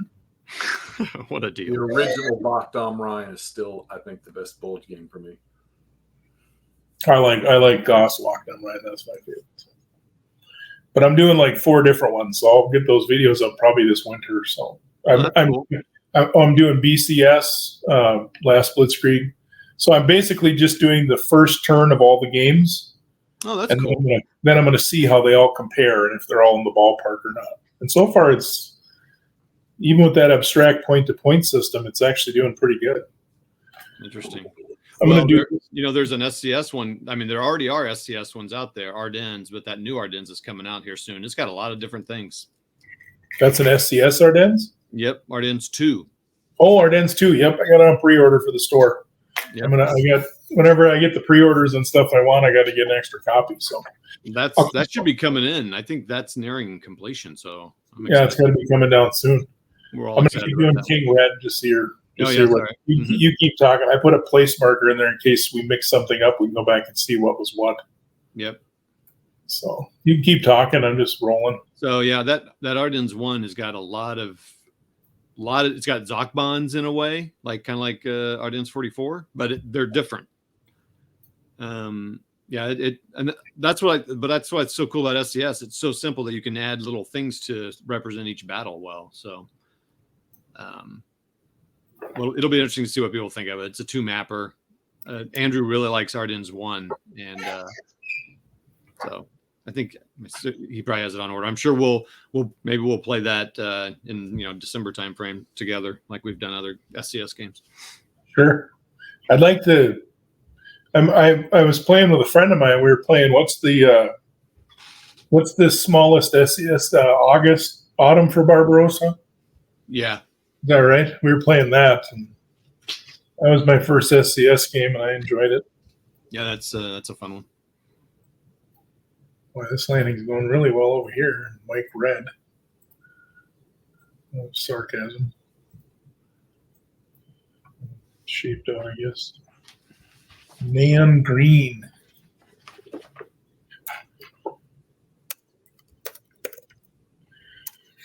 No, I mean, assuming I don't spoil your opinion of me, I like playing Vassal, and I like, playing against other people because it gets a little boring playing. I try to get Jeff to, but he's so anti-Vassal. Yeah, he's a Luddite. Oh, I got a feeling it's going to be happening here sooner than you think. What? Me and a girl? Is there a girl that's going to get you to play it, or what? Because I tried. Those girls I like can't spell Vassal. Remember, we're recording. Remember, we are recording. Yeah, that was Jeff, by the way. So, Jeff, what game are you thinking you'll be playing Vassal? Please make sure you cut that section out. I don't know there, Todd. What do you think it's going to be? Oh, the GCACW. Yeah. Oh, the new one? You're going to play that one, huh? Me and I are going to try it out, I think. Yeah. I've never played any of those. Well, you'll have to join us. So, Steve, Jeff and I played, I don't even know, did we even get a full turn done? I don't know. We played like a very small scenario, and I just had such a blast. I do like most gamers, and I bought every freaking single game in the thing, and I haven't played it since. So I've got every GCACW game plus on to Richmond, which is like $180. And now they're freaking Mississippi Vicksburg ones getting made. Yeah, they had did they have 2 or 3 that they're kind of coming down the pipe too, man? Yep. But The first was was Grant versus Lee by VG. Was that the predecessor to all those, or no? So to speak. I mean, that I've got Lee versus Grant. That's a great game. Lee versus Grant, yeah. I never got to play it as a kid. It was too complicated for me, and everything I did, nobody wanted to play these because it wasn't a Atari or something. They were just offended. So I never got to play it, and then after I got older, I just sold it because it's like whatever, because there's nobody in town that would play it. That was before Vassal and all that stuff. So, but that's not the same game, huh? Oh, it's similar system, very similar. Okay. And also as a kid, I was really into the tactical battles with regiments and stuff. So that kind of threw me off. That was a whole different way of thinking, right? Like, because you're dealing with corps usually or divisions at the smallest. And now GCHCW has some regiments, but it's I would say it's primarily a brigade operational game. Okay. Yeah, that was just too outside the box for me as a young kid. And I mean, I'll be honest with you guys. The first time I bought GDW, that Attack in the Ardennes, and I had no idea. I didn't look at the back really and read the fact that it was intermediate. And so that was my first war game. And it's only like 8 or 9 pages long, but the concepts in there were also foreign. I had to figure that out as a young kid on my own. That was a big deal. Yeah. Even just figuring out, like, what are they talking about, these odds ratios? What is that? It's like, I mean, I did what I had to do to get by in school, and that was it. I was good at gym class and lunch. History, I guess. I was good at history, but not the math. My math teacher was basically the guy that used to say Bueller. So. French. I took German. Keep stacking these hexes up, yo. I love it. Yeah, this is great. I don't have a lot of options here. I don't have anything that can. That guy can't fire on you, I think, because you're on a beach hex. Oh, I think you can. Yeah, the strong points can fire at beach hexes if they're within 4 hexes or something. Does anybody want to go to that direction, the east, or what? There you go. Look at you, inspired him. Yeah, he's getting angry. Okay, so that's the beach landings. I'm going to take off all the move markers. And let's go look at your... So I think they have this as well in the SOP. You want to save? Yeah, I'll save. So after... German Barrage. Or they might pronounce it barrage. All right, so the game is saved. And so did you look at your restrictions for barrages or no? I'm looking at them now.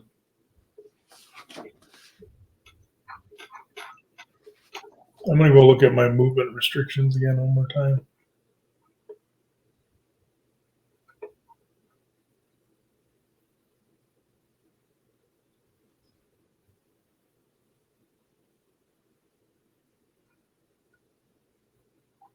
Ooh, I get to choose the on 88s and strong points. I get to choose the guy that takes the step loss. Yeah, baby. Yeah, I don't like that.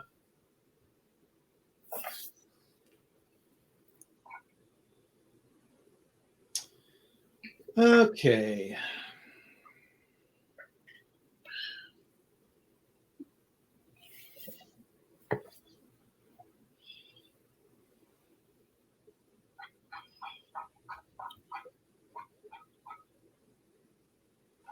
Oh, wow. I have to, at some point, I'm going to have to be careful of divisional coordination, but that's a little bit later, which I like. I'm glad they have that in there. All right, let's see here. I thought there was something saying how I could fire at any B checks within 4 hexes if it's within my range. I thought it was something about, I think it's, let's see.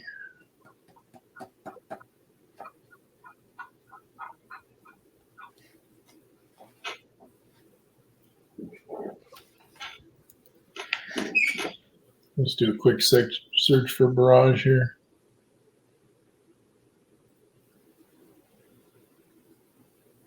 And this is the part of the program that Brian or Mini Warmup likes the most. He loves how we all spend our time in the rule book. So this is for you. This is a special dedication to Brian. Yeah, I'd say don't edit it out. Just you need to get some elevator music, you know. They call me Mr. Bombastico.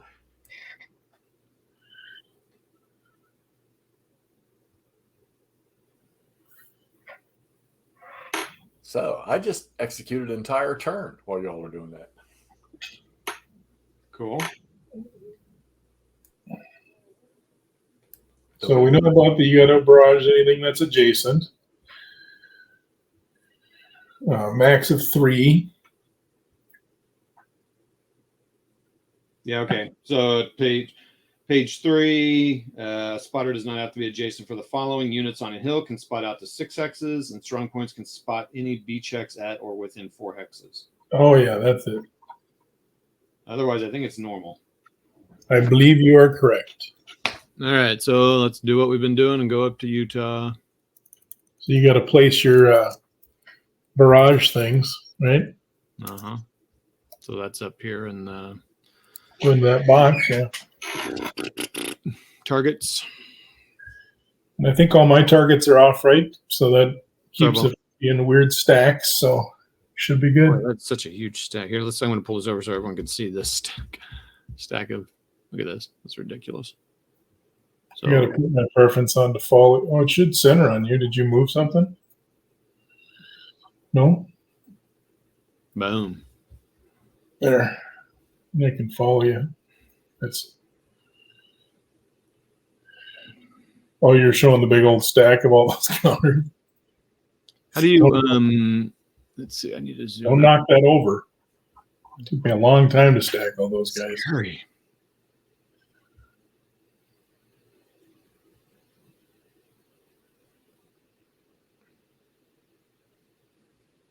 Oh boy, is there a range?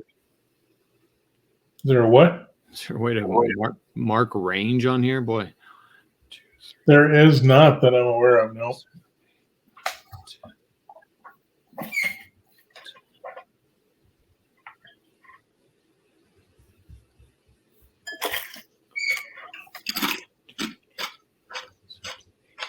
Oh, I can hit him.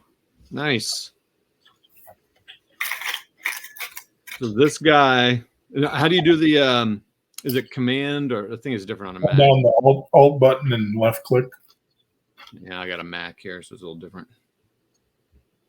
Oh.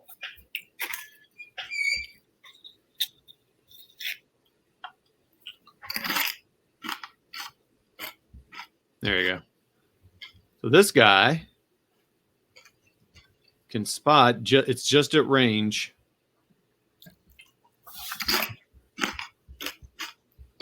He can spot, or he can shoot this guy here. Although, I guess I do have all these other guys around here too I got to think about. Oh man, I just got a wealth of targets here. Hold on. I did what I could, you know. I forgot about all my airborne dudes over here.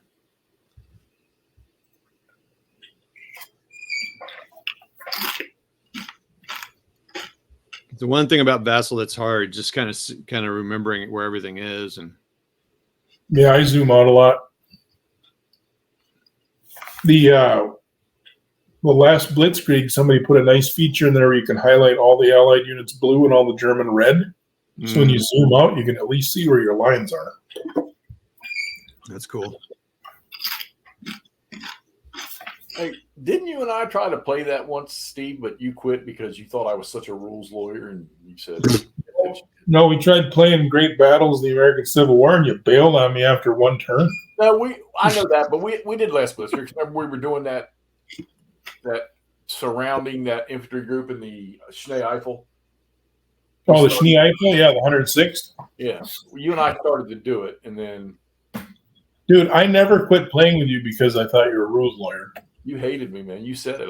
You posted it on your did not. Website. You bailed on me. You know what? I cried for a week that I lost my Vassal buddy. So, hey, speaking of Vassal, you're remembering it wrong. Did Clay pass his offer on to you that he made to me? What? About Consom World? What about it? Oh, he didn't tell you. We haven't been playing lately because he's been busy running a business. I'm not gonna be able to do it. I can't do it. I wish I could, but I can't. Is he going to fly out there? He was going to pay for you and me both to fly out and pay for our lodging. Really? Yep. But and God, I don't fly no more, but I would do it for that. But I'm not going to have any vacation because I got the Gettysburg thing coming up, and that's already a commitment. When is that? It's the end of August, whatever that week is that stretches into September. No, he hasn't said anything to me. I don't know if he might be waiting for me to even say, because I'm pretty sure I can't. I can't do it. There's just no way. Yeah, when I first met Clay, he offered. He was going to something. Maybe it was Wisconsin World. I don't know what it was, but he was going to something, and a guy had to cancel last minute, and he offered the same thing. He said, "I'll fly you out here and put you up in the hotel," and I'm like, I just couldn't. You know what we all do? I've told Todd this. I said it would be easier. Clay should just have. We should just have like a little mini conference at his house. Maybe he doesn't want us at his house. Well, he finally moved into one outside the city, so yeah. Maybe he doesn't want a bunch of us bozos sleeping all over his couch and everything. And with all the hot women that he's got all the time. Well, that's the thing. He's probably like, you know what? They can deal with me as a gamer, but if they meet you guys, he won't get invited to the cool clubs anymore if they find out he's hanging with us, Jeff. I remember the first time, Todd, that I got on with Steve and Clay to watch them play Locked On Ryan. Steve gave me a warning. He said, "Now look," he said, "we can't touch him." I find it hard to believe that he's my age. How old is he? I'm 60, get ready to turn 61. He's 61? I think he's the same age. I thought he was like upper 30s, low 40s. Yeah, no, he's I've never asked him, but I'm pretty sure that he's my age. He just I don't know. I don't know, dude. Maybe. I'm not afraid to admit Clay's a handsome man. Yeah. I tell my people at work when we get to talk about it, say, yeah, shit, he just gets on a plane and flies off to Paris for a weekend. Yeah. I mean, if I swung that way, I'd give it a shot. Yeah. Pretty sure Clay wouldn't, but we don't know that. Well, I just mean a shot with me. He'd be like, Steve, we're friends. What kind of movement was that, Mr. Reed? I'm putting my barrage markers, bro. Oh, wait, he can't fire at that guy. That's a big hot word, buddy. There's a lot of trust going on right now here, Todd. That's you know that. That's on you. And I'm a little sad I haven't been able to see in the robe at all because you took the pictures off. Did you put the robe on? I did. Are you just saying that? I feel like if you did. Hey, you got it on. Good man. Sorry, everybody. This is taking a while. I got so much artillery and so many fresh targets. I just don't know where to shoot it on. This is where you got to take your time and just enjoy it. Don't worry about everybody. I'm gonna have to edit out all that stuff about Clay, though. So. Yeah, I know. I'm sorry. Are we? He's gonna have to. He has to hit there. Hey, I'm not ashamed to say it, so you don't have to edit out on my account. Oh no, I just don't want to. I hate for him to be compared to Jeff age-wise. Oh, that's low. That was a good one. That was so low. That was a quality one, Todd. Thank you. You pulled out a big old Panzer Shrek right there and just nailed the Jeff tank. That was an 88 round across the bow. Yeah, that was. Oh, shoot. Get over here. I will say this. I do commend you all for taking on such a large scale of a game for your first time together. A lot of relationships ended this way. Well, I take all my meds so that way I can, toddle like me. When it took the next 4 doses of anxiety medicine all in one burst. Todd's good to play with. He is. I wanted to play it. Well, as soon as Todd asked me, I've been excited for months. Well, Andrew would be another good one to play with, but if you get up to go pee, the game will be over when you get back. Yeah. Actually, there isn't really any guys on any of these channels that I've spent any time with that wouldn't be fun to play with. Well, I'm hoping that, Todd and I will tackle the GCACW thing, and maybe that'll soften me up for Vassal. Well, here's the deal, though. Here's the beauty of Vassal that, first of all, you don't knock stacks over. And I don't mind playing on real maps, obviously, but there is some benefits. The other thing is like if Todd and I were playing this, and let's say I had to do a bombardment turn that was going to take forever, I could do it by email and send it to him, and then we could focus on the turns where we're interacting and moving, Right. Yeah, I'm not going to – dude, I only have one discrepancy with Vassal, just one. The map. I can't see the whole map at one time. That's the only problem I have with it. You can zoom out and see most of it. No, I got to be able to see those units. I'm going to be able to see them. All right, let me ask you a fair question. I'm with Steve. Okay. I'm with Jeff on this. I know you are. Todd, you just keep doing your move. Shut up. Okay. Wow. I guess the honeymoon's over. Anyway, Jeff, let's be honest. When you're standing up looking at the whole map, you can't read all those counters either. No, but I can tell what they are, whether it's infantry or whether it's armor. I'll give you that. Zoom out on these games here, you can't. They just become green and orange. You can hover over them and they show you the full-size version when you're zoomed out. But I do like it. I think it's a great tool. I think there's people out there, though, that cheat on it. And I don't mean cheat playing the game. I mean they cheat. They don't buy a game and they're playing it, by themselves.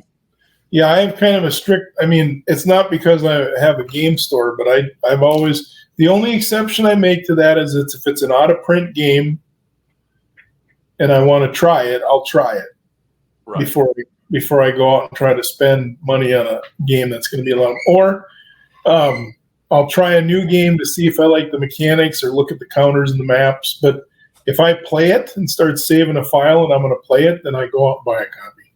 Right. No, that's interesting.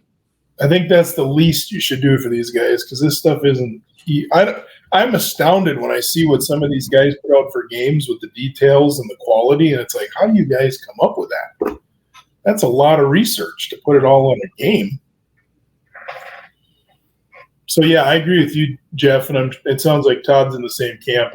You gotta not steal the stuff from the dudes. Right. Well, it's like the SPI games right now. I'm so glad that they've, the rights got released to turn these things into Vassal modules legitimately. Because all the SPI games, the old ones, you can download every one of them. Rules, maps, counters, everything. Yeah, that would be one where I wouldn't worry about buying it. But what I want to know is, I've been seeing on Facebook these guys are playing Year of the Rat, and that is not the map that came with the SPI Year of the Rat. I'm like, who redid this map, and how do I get it so that I can actually play it? I don't even know that one. It's Vietnam. Oh, okay. Or is it Korea? Hey, side note, I started playing Advanced Squad Leader. Do you guys know why I started playing Advanced Squad Leader? Why? Because I found out you can play Omaha Beach at 40 meters per hex and 1 squad per counter. Yes, we can. Todd and I are sticking the starter kit mostly in historical. Well, it's going to be a while before I would get to that. I'm doing the starter kits, and I'm only on Battle 2, getting close to Battle 3. But I'm going to discipline myself, and I'm going to do them all in order. We got through what? The first 3 or 4 times? Yeah, something like that. It's fun. And for this, as a side note, I never brought it into the store because the margins are smaller because it's licensed. Right. Mm. So I can't give a discount online because then by the time I pay eBay or Amazon 10, 15%, then the cost of shipping, stuff like that, I could lose money. Yeah. But I brought it in, put them at retail pretty much, maybe a little bit lower on the bigger ones. They've been selling great for the store on top of that. Why is this live? Huh? Why does this thing say live on the stream? It doesn't. It does on mine. I don't know. As far as I know, we're recording. Go check my channel. It just means that's just what they say. It's live since I've started recording. Yeah, mine says live. Yeah, go check my channel. It's not going to be on there. It says record only on my screen. Well, not that I care, because I think this would go over well. Y'all pulled off those drops and landings pretty good. No, yeah, a couple minor errors, and then, like I said, the beauty I like about playing with like Todd or you or somebody else is I've already learned a few things that I was misinterpreting, either because you read too fast or you forget little details. So right. I'm digging it. I is digging it. And it's also nice now that I can just sit here and watch, and Todd has to move a million things, because I start feeling bad. Like poor Todd was having to just deal with me talking the whole time. Oh, I was taking care of myself. Gross. Come on. I was assuming I misheard that. So no, you didn't. No, I meant what I said. I said what I meant 100%. Yeah. Just kidding, everyone. I'm not doing whatever you think I'm doing. You can mute that too. I'm sorry, I'm looking at outside.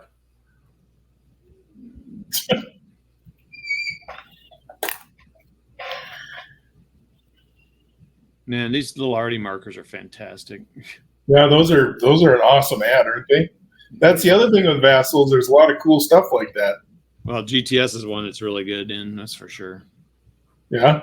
Oh, it's incredible. Like the whole combat is not that complicated, but there's lots of little modifiers, and it's just great. You just put who you are, who you're shooting, and you have to check it sometimes, but it pretty much calculates all the things, and it's fantastic. Wow. Yeah, that sounds cool. Seriously though, when we're done with this or whatever direction we go, I wouldn't mind if you'd want to mentor me on a little battle for Normandy. Yeah, no, that'd be good. It would be. Yeah, I'm gonna have to kind of just learn a bunch of stuff because it's been a while. But yeah, no, it was fun. So it's like the next step up from this as far as, dumb monster thing. It's got a lot of stuff, and it's got like 42 optional rules, which is kind of cool. So there's a lot of replayability. Yeah. Well, I played like the first 2 days worth solo, but that was 10 years ago or 8 years ago, or it was a while back, so I have no idea how to play it. Yeah. I kind of found it a simpler version of Goss. Basically, it's the same scale. So yeah, that's exactly right. Even this is the same scale, isn't it? This is a battalion? No, these are companies. Or I'm pretty sure these are companies. I think they are, yeah. So this is actually this is great. This is a monster game with an easy system. Yeah. Well, there's something to be said for that. I mean, I'm not opposed to simple games. It's complex with the fact that it's monster, right? That's what makes it complex, is there's so many options to do.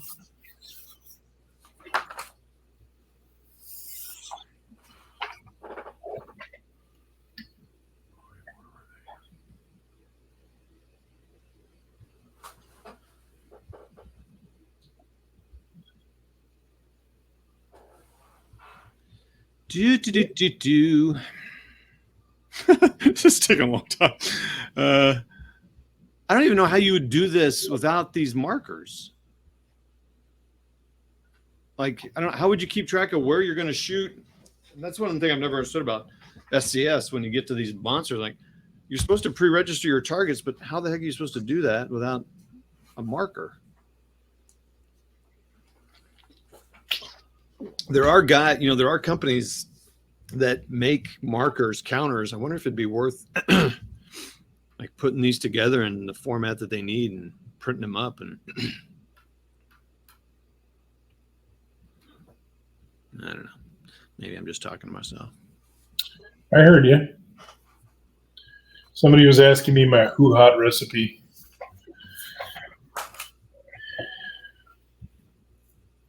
Mongolian grill.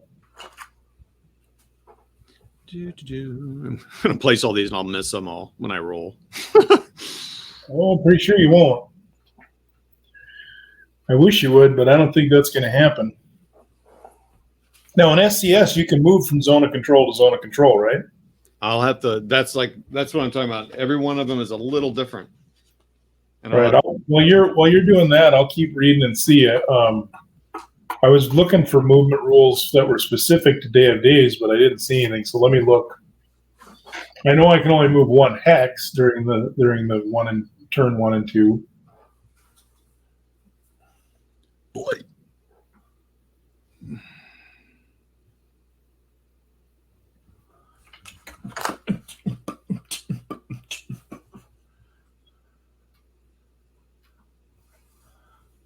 Getting all these Frenchies lined up to get them on the old map here. Which Napoleon game are you playing? The lock and load one that I'm playtesting. Oh, that's cool.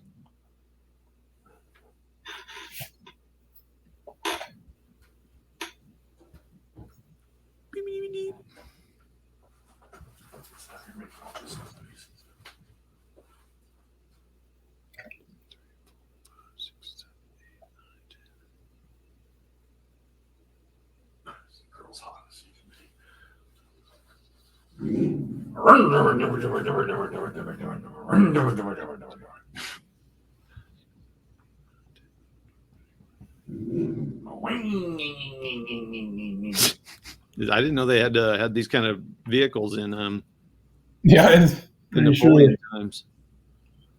Damn hillbillies outside doing their thing. Must have been. I'm enjoying watching you two play this game. Well, this is your favorite SCS game, isn't that correct? Yes, it is. It most certainly is. Another thing they could put in this Vassal module just to make it is like a rangefinder, because basically just make a line of sight thing so you could see your range, or right click on the things. Oh, I wonder if you can do that. Range check. Nope. Nope. To check for range of artillery. Like there's this. I mean, yeah. Maybe let's see. Do I see a line of check, line of point? No.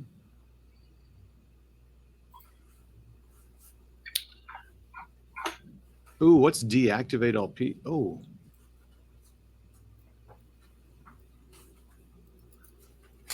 I think I've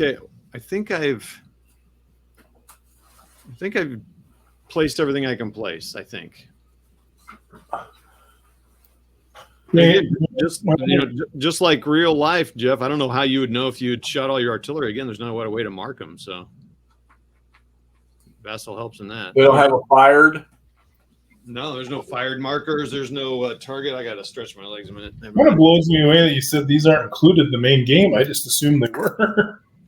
So I don't know how you keep track of who shot and, like you said, where. And you know what's funny is this Wellington's. Or this Ney versus Wellington, the old SPI game I'm playing, they have a French and a British. It's a marker. It's a fired marker, and you just move it down the line as you're shooting. Because you have to shoot from one side to the other. You can't. Okay. You can't just go randomly. All right. So now we're gonna have to just like double check everything to make sure I actually use all the pieces. I'm just shocked there's not a way to like highlight all your, because I see this deactivate all pieces. What is that about? Where's that at? In the menu up top there, it says deactivate all pieces. Maybe maybe that's when you're done with the turn or something. Huh. All right, zoom in. I don't even see that. It's a highlight box with a red dash through it, a line, like a no. Oh. Yeah, I don't know what that is. We'll have to test that too when we do the save, right? Yep. All right. So I'm just gonna start up at Utah here and kind of just go down the whole map and see where targets are placed. Okay. Because the beaches are easy, but there's all these airbornes that are scattered around that I am using here. Well, and I got a few guys that are in like towns. Yep. All right. So here's the first one. Let's see. What did I decide it is? Is it control? Nope. It's command. No, it's this. There it is. Okay. I'm gonna right here. You see it? Yep, I do. All right, so let's just roll a dice, see what I get first. Oh, 1. I'll take it. I think that's going to do it. And then now I roll for, is it 5 or 6 kills? Nope. You're yellow coated, right? Yep. So it's 4. Did you say 4, 5, or 6? Yeah. I think it's a 5 or 6. Yellow coated artillery is a 4, 5, or 6. Oh, German oh. meets strong points are 5. Oh. All other artillery. So that's going to be a hit on my artillery guy. Yep. And DG that stack or that guy. Oh, that's true. Where would I be without you, Todd? Ooh, I don't know. So, so your store, is it, so is it open right now? Yeah. There's probably playing some mini games there and some Yu-Gi-Oh and stuff like that. So did you have to go there this morning? You have to go there every day to make sure it's going, or? No, I got pretty good staff. I got reliable guys now. I got pretty good staff now. Cool. All right. I'll just fire top down. So I got a two yellow and a 2 not yellow. And you're in bocage, light bocage. I think that does nothing. So where you at? Did you do that? Did you do that? All right. No, I did not. The beach is easy to follow, but out there it's a little harder. Yeah. Okay. Saint Maglise. Are you going to do the same thing and fire top to bottom like I was doing, or? Yes, sir. Okay. Miss. That made that easy.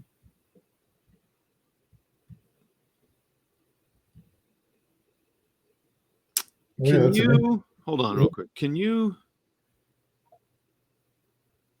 Oh, target. Do I want to put target used so that they go back to that pile? That's what I want to do, isn't it? No, you can. Oh, yeah, you can do that. Yeah, just do target used and it'll go back. Because I need to do that. I can.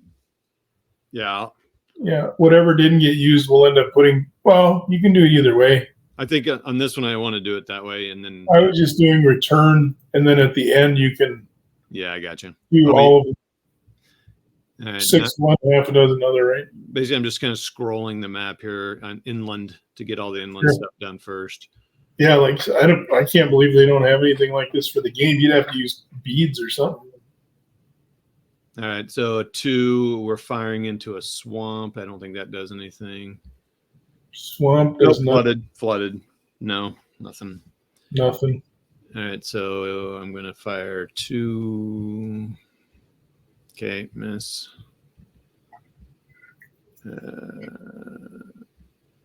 Okay. And I think I'm a little more jacked up. This is company level. 2. I'm just going to roll and see what I get. Matter. Oh, I got a 2. What are you in? Anything? Where's this guy at? Oh, sorry. Oh, okay.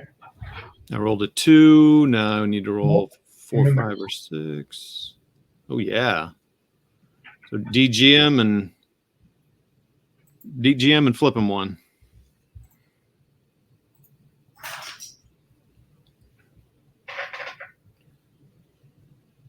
I got two yellow. I got two yellows. And boom.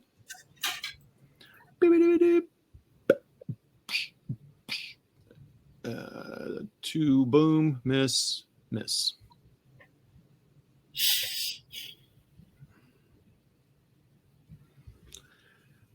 Do.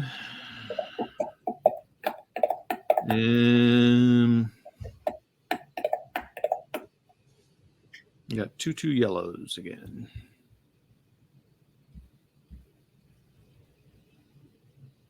Miss.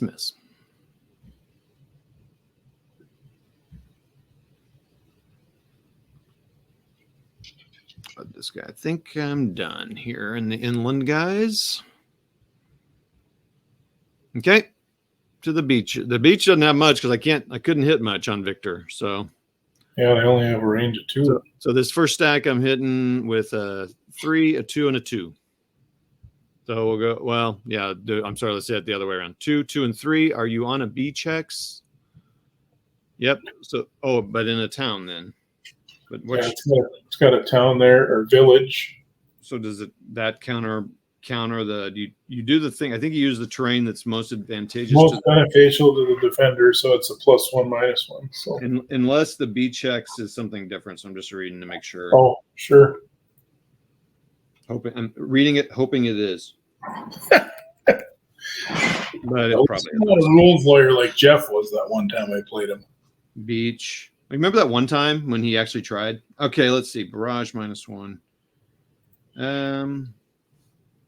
Yeah, that's interesting. That's too bad. Okay, so yeah, so it's just it's going to be a +1, -1. So all these are going to be ones. 1, 1, 2. 1, 1. But see, now I was getting ready to say I think the Vassal roller is doing pretty well, and then my last roll was 2 3s in a row. Well, that's not good when you roll the number of the beast. I'm just saying. We probably should wrap it up. What is that Tenacious D song that starts with that 6 6 6? Yeah. Get Jeff to play a little Dio in the background. Oh, that sucks. Yeah, that kind of stunk. Oh, well. All right. That's it there. Moving over to Omaha. Omaha. All right, these guys are on a beach, and I got a 3-3-2, so make that a 4-4-3. Oof. With one of them being a yellow. Oh, actually, I need to keep track of that because strong points sit on a 5-6, so I need to make sure who's shooting. So it'll be strong point, yellow, strong point. Okay. Just roll the 3. So miss. Hit. The yellow hit and the other strong point hit. So yellow and then the other strong point. Yeah. So the first one, so the yellow. It'll be a 4, 5, or 6. Beach. Does the beach change that as well? Oh, I didn't look at that. Nope, it's just the first number. Okay. There's a step down, and then one step. What's that? So that was for the regular yellow artillery. Yep. And then the strong point. Okay, nice. All right, so 2 step losses and DG'd. Now, which one do all of my artillery or just my strong points and 88s? No, just your strong point gets to pick. So who do you want the strong point to hit? Oh, your 88s do. Was it an 88? No, there's no 88s out yet, I don't think. Okay. Yeah, the 88s and the strong points get to pick. So. Guess I'll reduce one of you just reduce one of your 2-step infantry units. I don't care which one. Okay. So 2 of my infantry units will have to flip.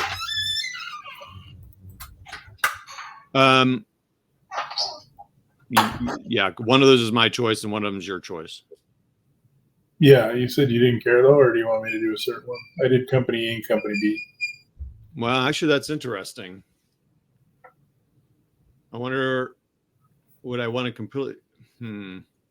I think you have to do it. Okay, never mind. What I was thinking, Steve, was, maybe I want to eliminate a unit, but I chose that. Yeah,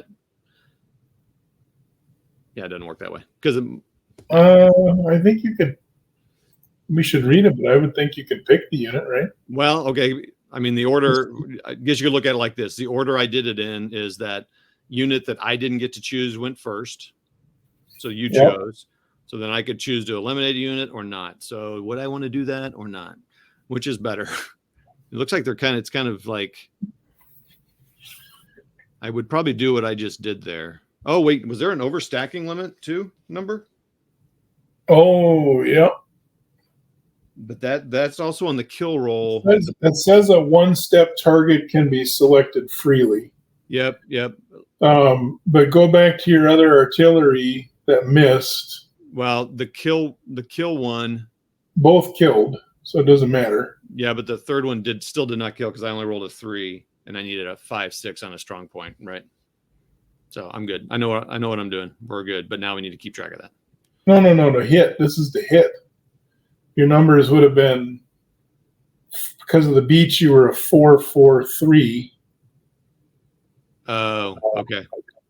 And you rolled a 6-2-3. So I would have got another. No, the 2 is still a miss. Okay. All right, cool. Just making sure that 2 wasn't a hit. Oh, wait, we got to add the modifier. I have 5 guys in the hex, so that's +2. plus the beach, so you get a +3. But you have to remember that a 1 is always a miss, so your 2 actually would have hit then because it would have been 2 + 3 is 5. So roll one more kill roll for a strong point. With another +2 modifier on that. That goes on the kill too? Yep. Okay. So another. And that's my choice. Okay, so let me undo my thing here. So so the first, let's just do it in order just so we do it in order. So first kill, you tell me what to lose. Do your top, I'm sorry, C1 1/16. Okay, so C1 1/16, and then I get to pick one, so I'll do company B, and then I'll do A. Now, can I ask you a question? Yeah. Why didn't you kill my ranger or my artillery? You want to keep me overstacked or what? Let's see. Why would I want to do that? That's what I was thinking, and I'm just trying to get those those 2-steppers down to 1. Well, that, I guess, like I said, it's still, I was thinking you'd want to kill them, but now I'm overstacked for next. If I don't move, they're overstacked. So. But yeah, do I want to get rid of that 2 for 1? I think it's kind of, I'm okay with that. That's a good question, but I'm okay with that. Okay.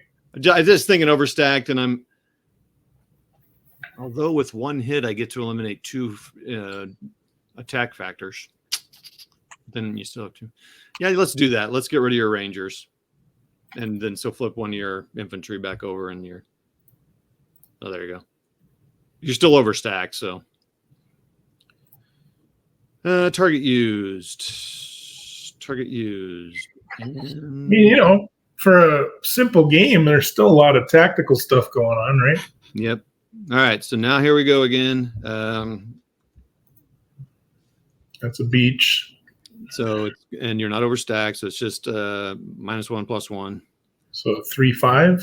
Yep, 3-5. So we'll do it in that order. 3, so miss. 5, hit.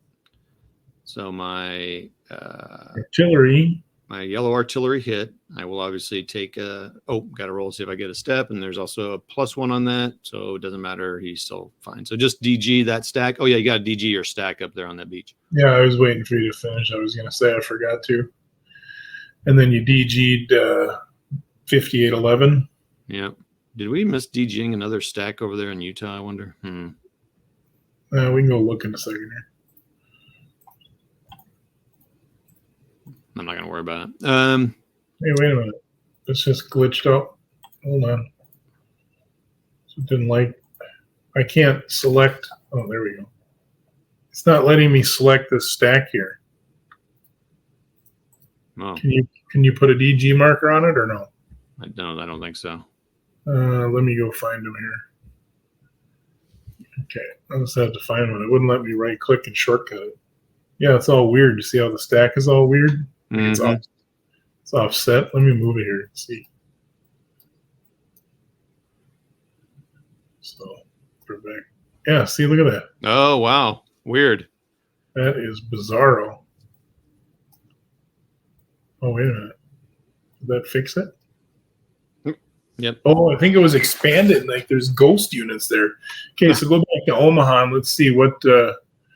Utah. No, I'm not gonna worry about it. I didn't hit him. Utah. You missed those guys on Utah, I think, didn't you? Yeah. I just wondered about some of these other guys down here, but I probably missed them. Where at? The inland guys, but I don't remember. We're not gonna be able to remember. We're good. Let's keep going. Okay. Omaha. So we're now going for this stack. Oh nope, let's do this stack. Yep. And just 1 unit, so it's going to be a 3. Oh yeah, and it's going to be a 4+. Yeah. You can reduce that tank, please, and DG. Okay. Uh-oh. Well.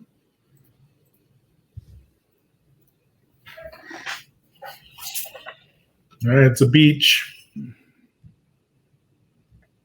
Yeah, baby. No, you got to roll 3 or less, right?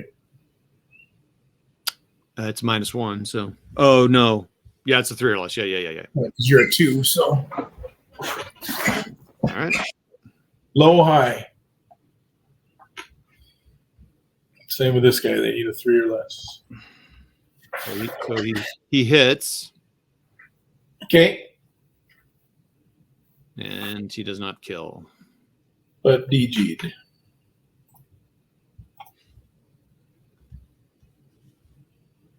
Omaha's looking pretty good. Well, wait till they get stacked up and I can't move. Then it gets ugly. Hit, no hurt. So hit, no loss. Okay.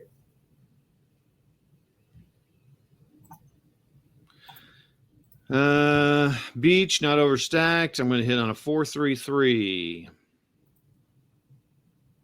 4-3-3. So here we go. Yep. So 2 hits. And the first one. First one I picked. Oh, not yet. I haven't killed yet. Oh, yeah. I killed. Okay. And then the strong point doesn't, though. It does because he's on a beach, so it's +1. No, it doesn't add to the beach. Beach is only -1 to hit. Oh, okay. It doesn't add +1 to hit. Okay.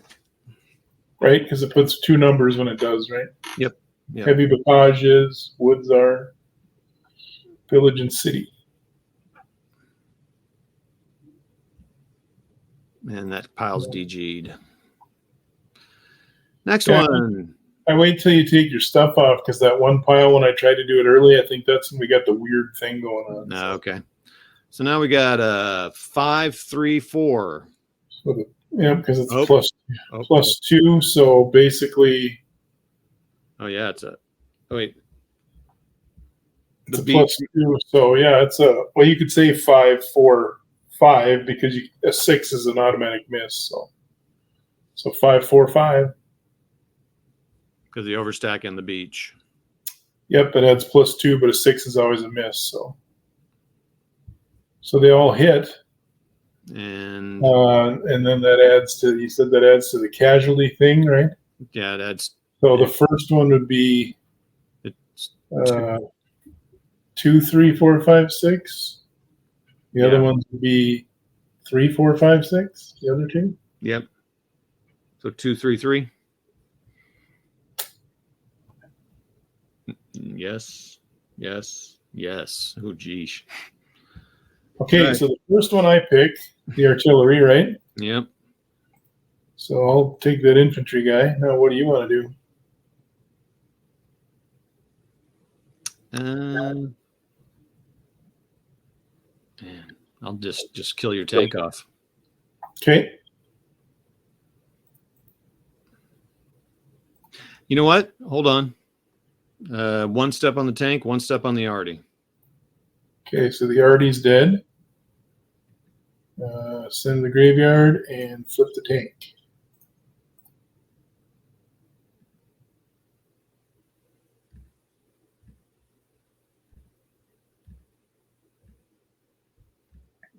And DG that stack. All right. Over to the Commonwealth. Pizza or Chinese food tonight? What do you think? Pizza. Pizza. Yeah, it's just me and my kid, so I have a feeling it's going to be pizza. Well, if I like Chinese food, I can eat for 3 days. Boop, boop, boop, boop, boop. Update time zones. All right, here we go. Are you on the beach? What is that? Yes. So we got a 5 and a 3. Not overstacked. Nope. No DG even.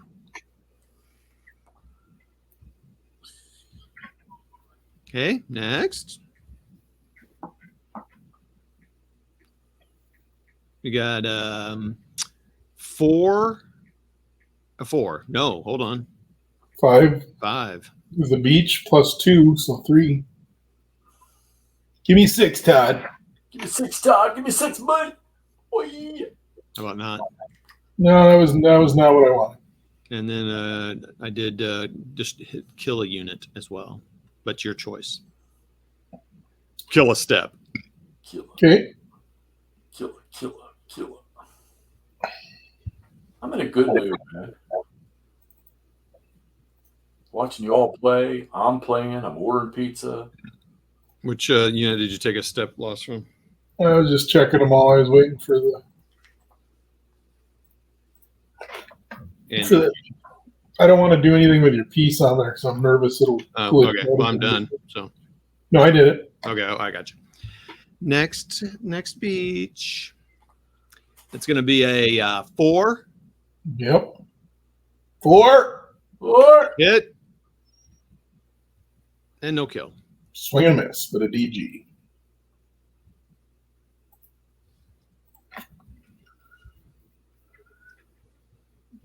Two. Miss.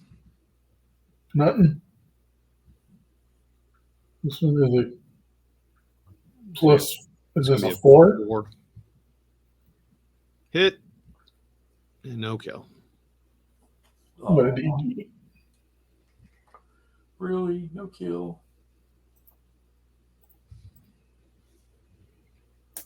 All right, there is some guys coming up here in a town. I think it's the very end guys in that village. Oh, yeah, shoot. The other guys are beaches, so this one you get a +2 then, right? Stacking a beach there.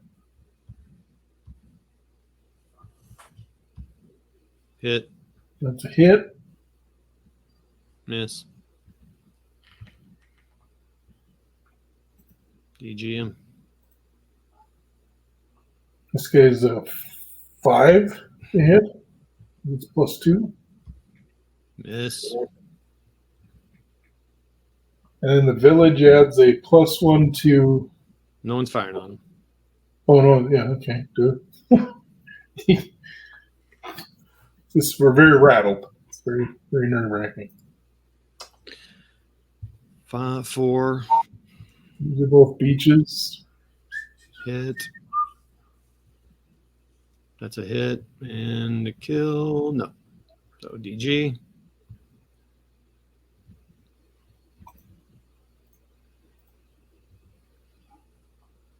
Five. Pizza is ordered. Hit. Kill. Is that a kill? That is, you get to pick because it's a 5 or 6. You get a +2 on the kill or a +1 on the kill. So 4, 5, or 6.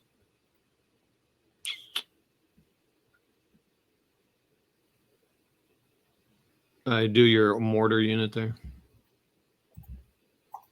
And DG.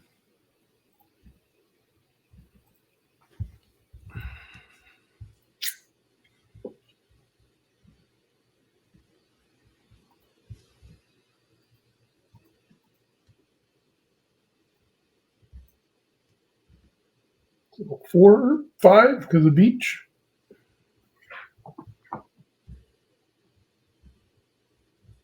And then a 4, 5, or 6, you got the kill. So that's one I get to pick, though, right? Yep.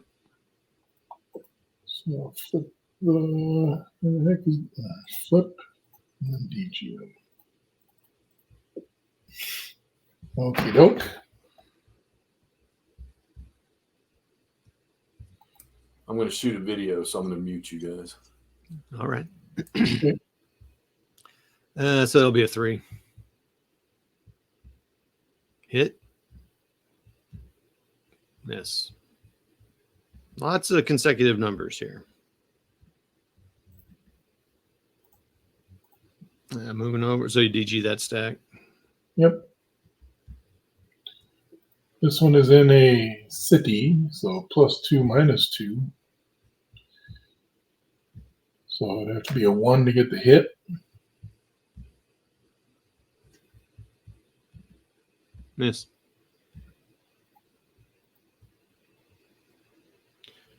And now the last one. Oh no, I think we have some inland stuff with the airborne. But first, Let me take a selfie. So it's going to be a Plus 3. 5 and a 5. 2 hits. Look at that. Look at consecutive roll. Come on. And then the kill is going to be 2 and a 3. Yep. So 2 kills. You choose the first one. I choose the second one. Okay.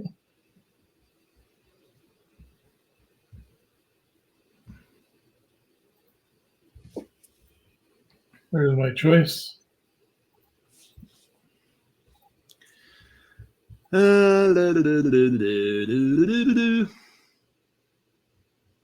Mortar. Trying a strategy. See if it's going to work. I don't know how it would hurt. It's just because DG is such a big deal, you know? So I can eliminate chances for you to DG. Of course, you got so much artillery, it doesn't matter anyway. So probably should be getting rid of the tanks. Actually, no, I'm thinking that. Oh, I guess we do have more beaches. Sorry. Sword. All I had is this one artillery unit on this humongous stack. That's redonk. So it's going to be a 5. Or 6, and I miss. It's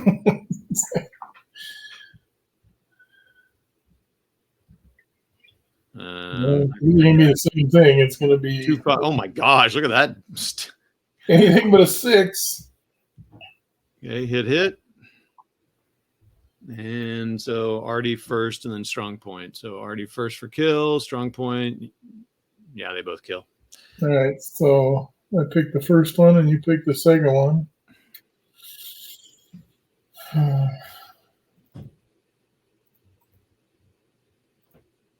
Oh, that doesn't work. Can't pick that guy. He's only got 1 step. Well, you can pick him, but I have to pick a.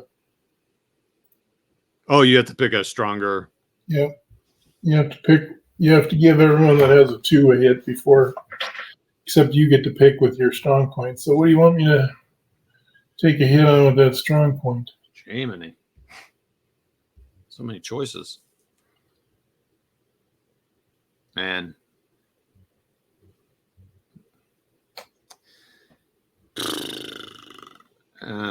This is where it's funny. It's like there's so much there. Like, I don't know. Does it matter? Let's go the DD tank. Take a hit on the DD, okay? And then DG that stack. Wait, did this one over here, did I hit it all or no? This one I think I missed, right? Oh, you missed that one. Okay.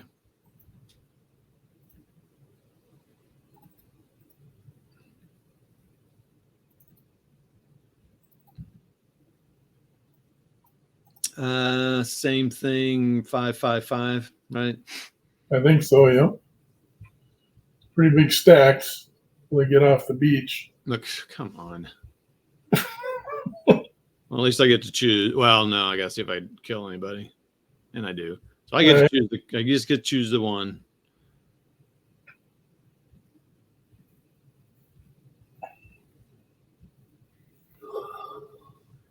Let's do the Aver there, the first one.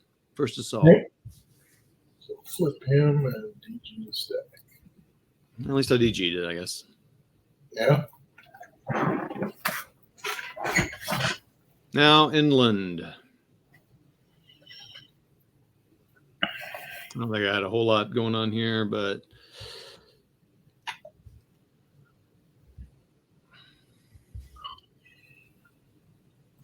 I think this is clear. So just on a 3, miss.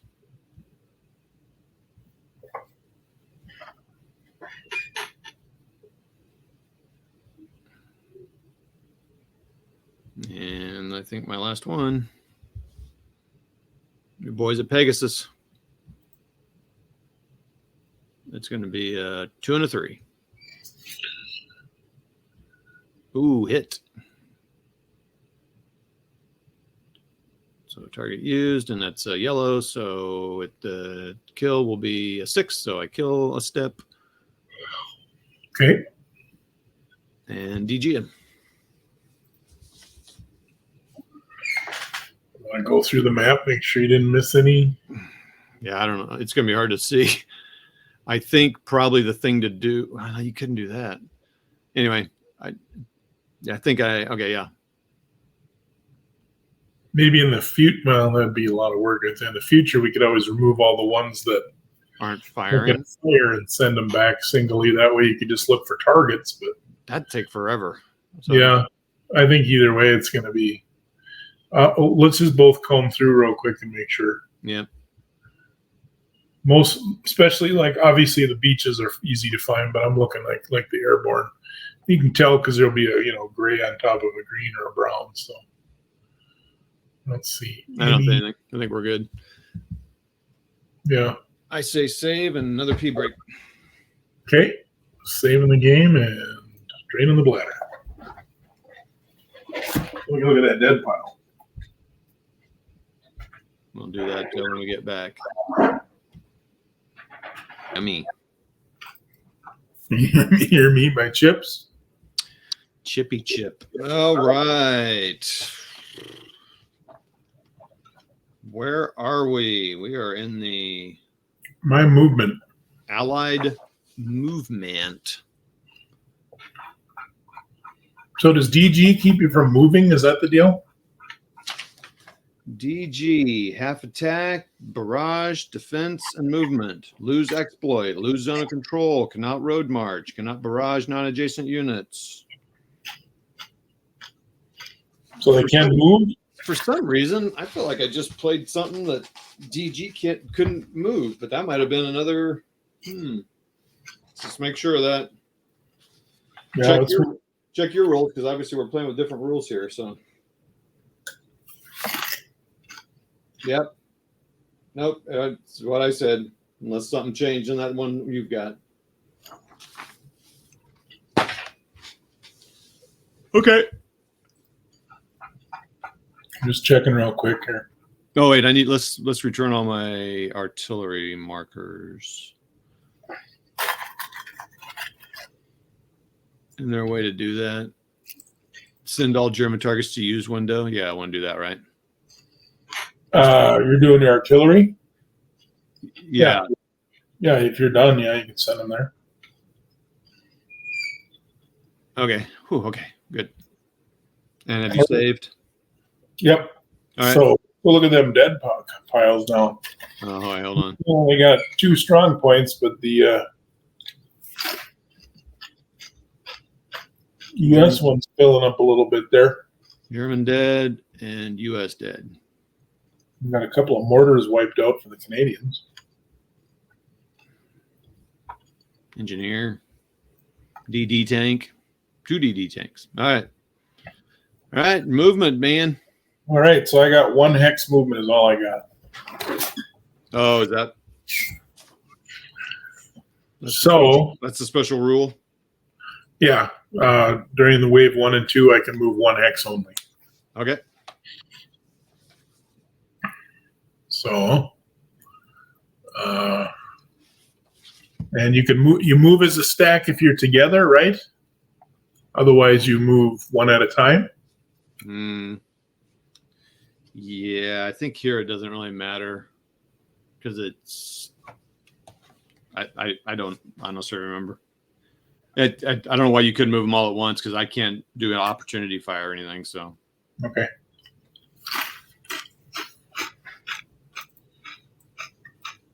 Yeah, and there aren't any restrictions on movement and stuff like I think going to be in that Ardennes game. So that guy has to go up the road because he can't go into the swamp. Oh, did we determine what the zone of control effects are in this one?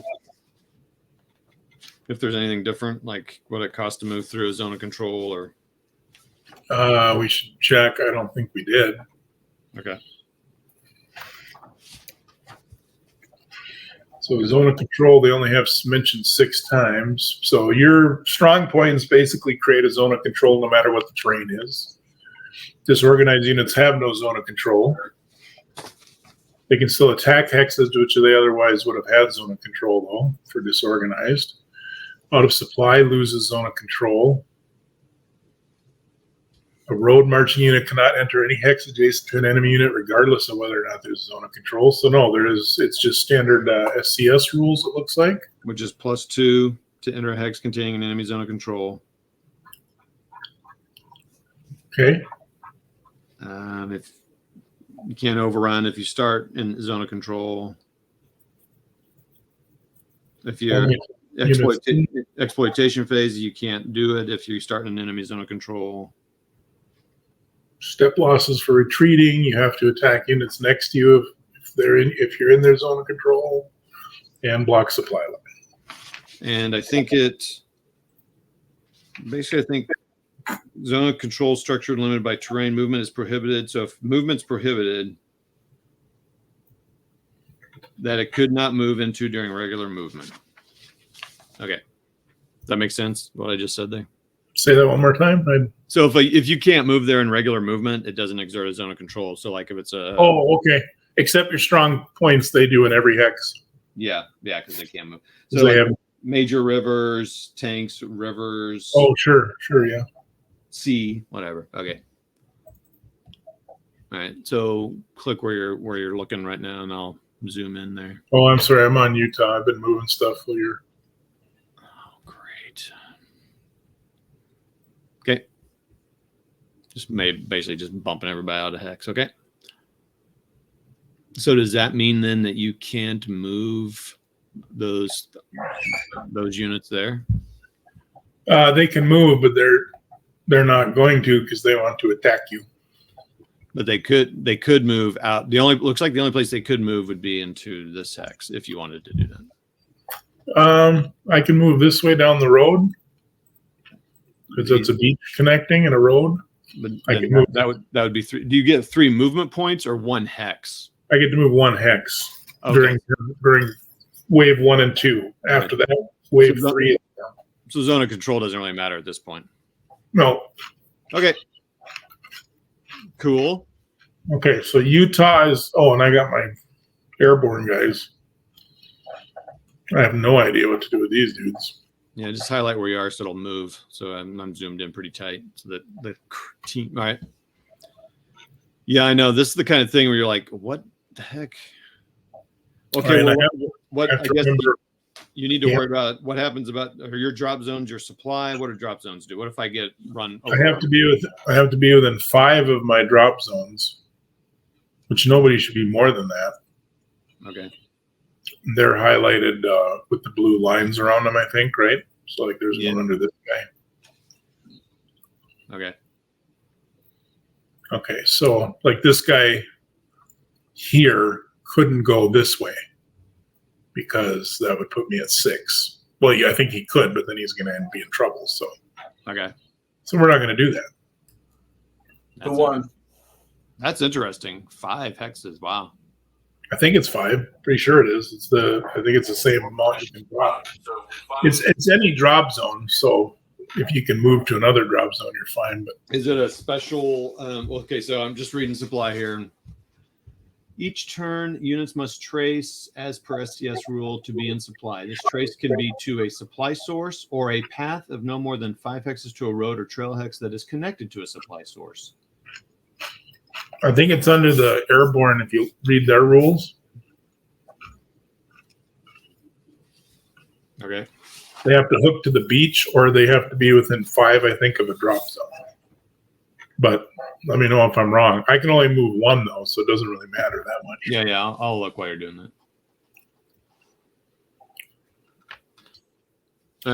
What are you looking at here? I'm just moving some of my airborne, but like I said, there are a lot of 1s for attack, so they're going to hunker down defensively and wait for the.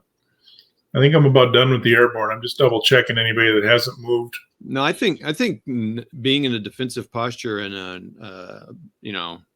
an invasion is good. So keep that mindset for the rest of the game. Just the airborne. Yeah, I mean, like, what do you do with that 136? It's surrounded by those Germans. Yeah, just gonna hold out and hope that 3. Okay, so I'm moving over to Omaha. Omaha. That joke's never gonna get old. Oh, for like football? Yeah. Saying Omaha, Omaha over and over again. People Well, love it. Omaha.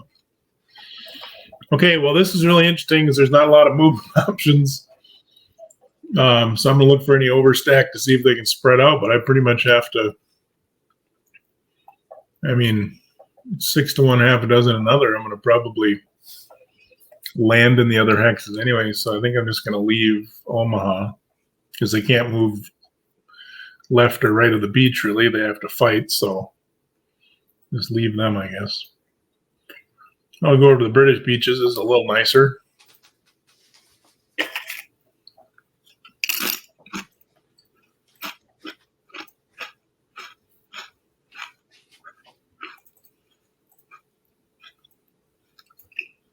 Ooh, then yeah, we're gonna be. I could go do something else. You got to move, and then you got a barrage, then you got to combat. I don't even need to be here.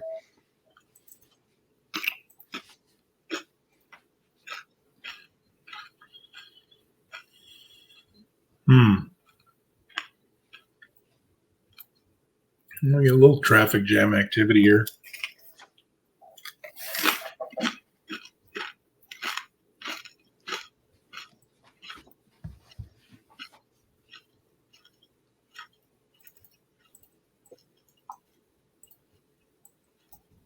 Can you move beach to beach if you wanted to?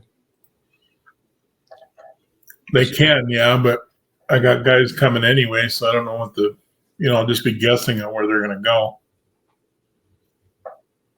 I mean, like these guys here, if I wanted to, could have moved down this because they're connected, but on Omaha, they're not because of those bluffs. And like, I could move these guys, but these are coming anyway, so it's kind of a guessing game of where they end up, I think. So wave 2, they'll wander, but wave 3, you can put where you want. Wave 3, I put where I want within the restriction of I can't stack them all in one. I got to have 4, then 5, then they all have to be as equal as possible. All right, well, we'll move this guy out here. I got to mark them DG because they're already DG. Just got to move up here. These guys will move this way. These guys will move this way.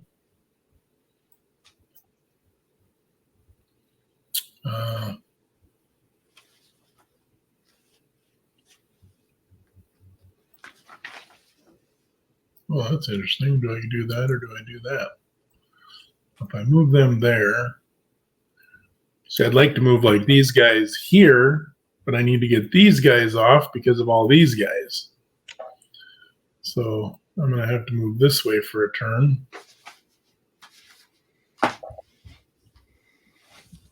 So, like I said, it's not a super complex game, but there's plenty tactically to try to figure out.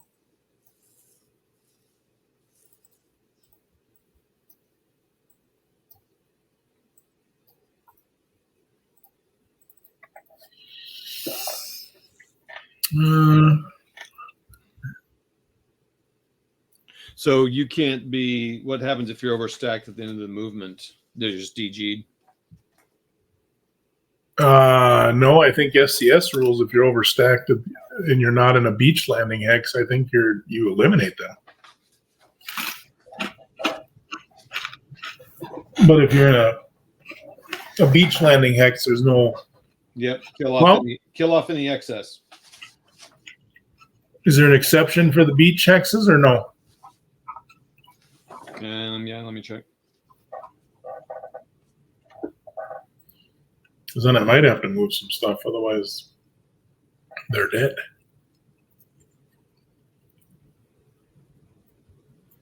That would certainly make the beaches a lot more deadly.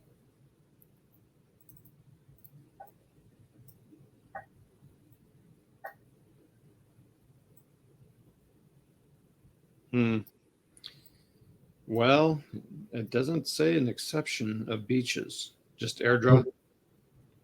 Okay. And they only overstack as a result of a retreat, airdrop, or landing. All units in a hex that are overstacked at the end of a friendly movement phase, a friendly exploitation, or immediately after executing a retreat are automatically disorganized. This effect, it does not say anything about All right, so I got to spread these. Oh, yeah, I got to spread out some of these DGs then. So one guy there. I should probably print out the day of days rules that you have, but like not all the just the rules section, not the okay. If I understood it correctly, that's kind of what I was reading there. So I think you are correct, sir. You are correct, sir. Based on what we were reading, that's probably an oversight on my part again. See, when I play a game like this and I think about all the SCS games, I'm like, I could just play SCS games because they all have just enough little tweaks. And like this one does have which is one thing I want to see in more SCS games. There's some unit cohesion things that they have here, which is not hard to make. You just make the colors and say everyone with the baby blue stripes, and gray have to work together. They can't fire with any other people. Yeah, unlike mine, I have command issues where I'm not going to be able to move everybody after we get into the regular turns. I have to just say which commands are moving and the other ones don't. Oh, that's right. Yeah, you have limitations. I don't know, maybe we both do, but I know I do as far as I have to. I don't remember who does, but I remember reading that where I have to use the little tokens. Yeah. All right, Omaha, I think I got that one fixed. Okay. And I think I fixed up gold. I'm just going to double check. Yeah, so I have to spread everybody out and hope for the best. All right. So put your little marker so I know what you're doing. Sorry. I'm just looking at Juno to make sure if there's anybody that needs to spread out that hasn't yet. Because I was just about done when you brought up that rule, so I went back and checked the ones real quick before I start moving forward. And now I'm down on Sword Beach, which I have only moved a couple of units. Well, this makes for real interesting with that mega stack. Wow. Well, you got a lot of room to move. Wow. I got 2 spots. Yeah, that's 9. Well, I'll have 3 because these guys can move up. Well, there's guys here too, though, that are kind of an issue. So you got a lot of guys moving on those beaches. I think Sword Beach is the one in our greatest day game. That guy could not get off. His beach was disgusting. Same reason. It's just tiny beaches and a ton. It's like, why'd you put all these units on the tiniest beach? Who does greatest day? When I played that greatest day game with that group of guys on Vassal and then here in person, the Sword Beach guy, his beach was just clogged up because, he couldn't get off the beach quick enough. Well, no, I was saying who makes that game? Oh, I'm sorry. MMP. Oh, okay. All right. So here's one where I couldn't get one guy off the beach. Because of that. Highlight it. This right here, I have one extra guy because I moved here, here, here, and here. And that was such a mega stack that I got an odd guy there. So that's kind of interesting. So there's still stuff going on. So I lose him at the end of this movement. Is that when you do it? Yeah, hold on. So this guy here, have you moved these guys yet? I did not move them. Oh, I could move them to the left, and then I can move him back. It seems weird, but getting out of the line of fire, right? Yep. But they're going to end up having stacking issues next turn anyway. I like it, though. I like trying to figure out the little puzzle. But, yeah, thanks for the heads up there. I'm kind of the same way. That's why I was asking you, is that sure who you want to lose? Because, I don't want to tell you tactically what to do, but we're both – I'm kind of learning it. I've only played partial, so this is probably the farthest actually, I've gotten through wave 2 and started wave 3 and never passed that. But based on how I was playing it didn't matter. It was wrong anyway. So. Right. All right, 6th Airborne. So I got to do them, and then we're done with that. Holy cow! That one guy's a 0.8 strong point. What the heck? Oh yeah, it's the Maryville battery. It's kind of an angry villager. I don't know if we want to mess with that guy. Well, they did send in a little special ops team to take care of it. So. All right. Well, I think I'm gonna I can only move 1 hex. I don't even know how you'd simulate that in this because all your guys are 2s. So if you were to attack that hex, that strong point takes the first hits? Strong point 2, right? Yeah. Yeah. I'm sure that's how that works. Makes sense. Ooh. Okay. Boy, holding that old battery doesn't seem like such a good deal right now. You knocked my guy in half. I could have whopped up on your one guy a little bit, but not now.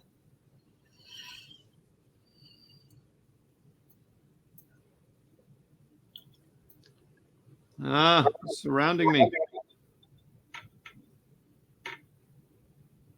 You don't have to attack if you're touching, right? No. I've been playing a lot of war games lately where that's the rule, right? So I'm like, do I have to attack you? So I'm going to move up, but I don't want to fight. Battle for Normandy's that way. Battle for Normandy, you have to fight? Yep. Okay, good to know. But you can, artillery counts. Oh, okay.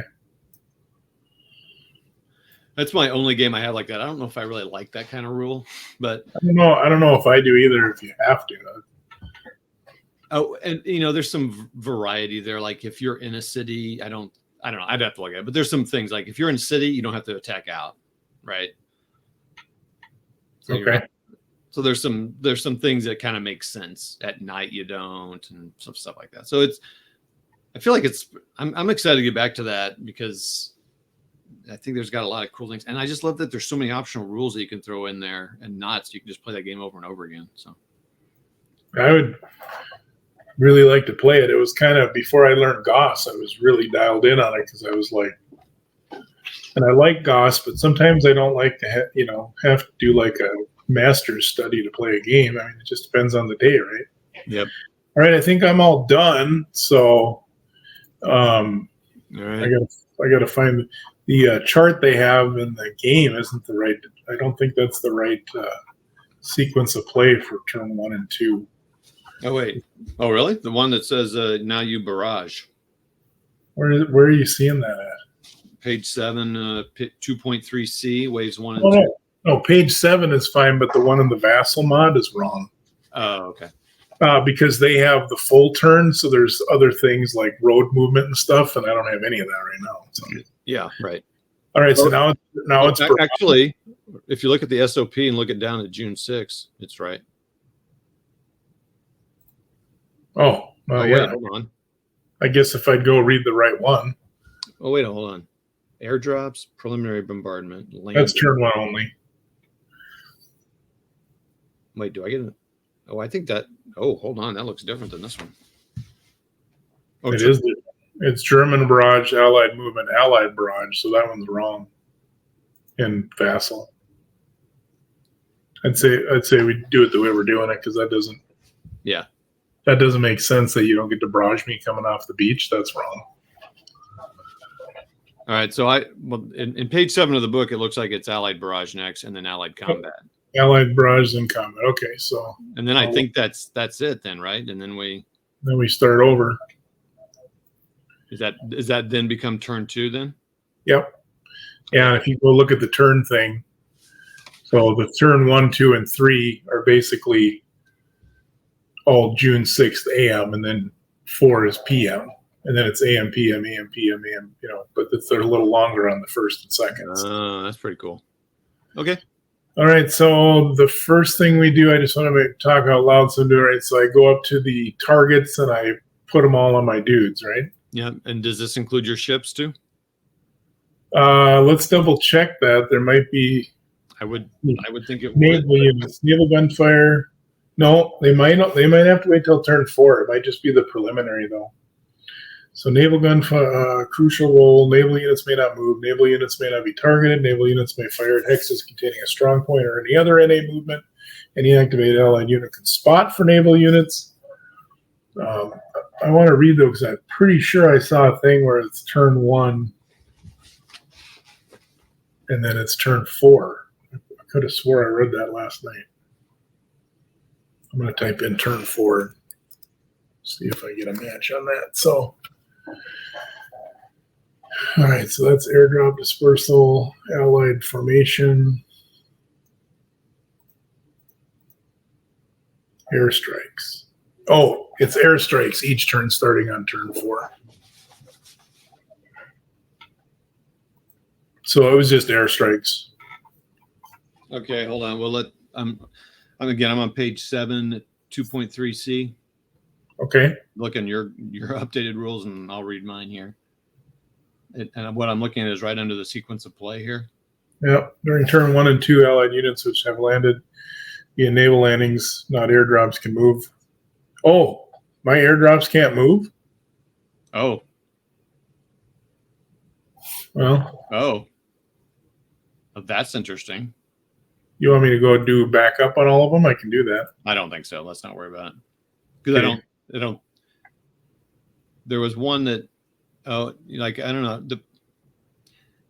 the British one. The British one you really loaded up in an attack, I think. But why don't we do that just to be safe? Okay. It won't take me long to move the beaches again. Okay. What do you mean? Yeah. Because I think this is the only one you have to really do. Because let's not worry about Utah and Omaha. Utah, because Utah, you're like you said, you're kind of straggling up there anyway. I don't think you set up the beaches. The beaches are all good, right? The beaches are good, but I want to go move one Utah guy that maybe gives me an advantage. Because I remember why I moved him, because he was right next to you. So I was trying to get him away from you so you don't pound him. Which one are you talking about? This DG guy right here that I just moved up. Oh, okay. Actually, I should move away because I did have some guys. I think that. Let me see if I can remember them. I'll move them back. Okay, that's funny. That's not this the guy has to go up there. I want to say these guys. He moved. I think from there. Yeah, I can see him moving him out of the swamp. This guy has to move off the hill. I moved him up on that hill, which would give me an advantage. I can't remember, but he was somewhere up here. This guy moved on the other side of the river. Other than that, I'm not 100% sure. Okay. Why don't we just say we'll do no attacks this turn for the airborne that are next to you? So I don't. That's not. You've had some units next to me, so I think that's okay. Okay. Yeah. No. I think you're good. There wasn't. Again, I wouldn't worry about it. It was more the British side. I was thinking. Where they're like surrounding you. Yeah. Okay. So where were we reading there? So 1 and 2, not airdrops can move, barrage, attack, or be the target of German. Oh, they can't be the target either. So it kind of trades off. Oh wait, what? You can't target my airborne either because they're probably too scattered to be a unit to fire. Well, then that's easy enough. Oh my gosh, that's a huge thing. No, because you didn't hit that many airborne dudes. Well, you definitely want to take the DGs off of them. Oh yeah, the DGs we can take off. Isn't there just like there's only like one DG of the airborne, right? Well, it makes a big difference on the British side too. So yeah, I'm looking at this DG here. So take that. Oh, okay. Yep. I think I don't know if you lost any steps to my artillery. Probably not very many. It's still going to be a trade-off on what I accidentally moved anyway, so that'd be fine. All right, so go over to your Commonwealth here. This boy's going to be just fine. Where's the guy You're. Oh, okay, yeah. And he lost a step too. So he gets to flip back over. Yep. Okay, so I guess I'm glad because I thought it was weird I could target those. I'm like, that's really weird. That did not. Yeah, they were a surprise attack. So yeah, and it was like 40 guys. But again, here's that. It's a simple system, but there's subtleties that really make a difference, right? Right. One little sentence. I'm glad that I wasn't able to do that because I thought that was really strange. So. Okay, so allied units which have landed via naval landing can move, barrage, attack, or be the targets. Naval units cannot barrage except for DE and DD units. Oh, we might have did that wrong. We did task force, didn't we? Well, no. The naval units are preliminary bombardment. Now they cannot barrage. DE and DD units can do so on turn 2. So the task force probably can't then now? Oh. Are you seeing that? Naval units cannot barrage except for so basically your destroyers. I think DEs and DDs are destroyers. I think they are, yeah. So they're smaller. So I think they might have had direct communications and stuff. Yeah, that probably simulates those guys that went up close to the shore and started shelling the strong points because they see the guys aren't getting off the beach. Okay, so let's go move all those. So let's just make sure. The whole reason I looked it up was we were asking, can naval barrage doing that? And so some of them can, some of them can't. Right. Okay. Yeah.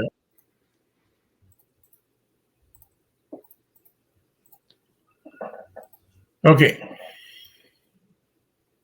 And this is, I'm doing a barrage right now, or barrage, right? This is Allied barrage, yeah. After all that. Okay. Well, we found some crucial things out, though. That we'll get rid of. Well, that's so funny. We would to read that paragraph for one thing. We found two other things we had done wrong. Okay, so DDs can barrage, but like TFAs can, I would think. Yeah, I think that's how I'm reading that. Yeah. Yeah. So okay.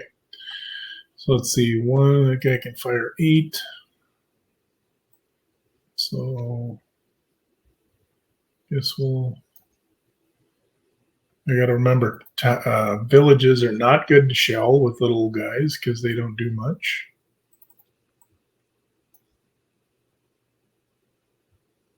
Okay, so there's 2 destroyers over on Utah, so they're done. So now we go over to Omaha. That's a task force. They're all task force on Omaha until, that's why those DDs don't show up until next turn. Right? Yeah. So, because they would have noticed that guys weren't getting off the beach. You Right. You have a couple DDs on Omaha you can use, though. Not DDs. They're in the stack for coming on with wave 2.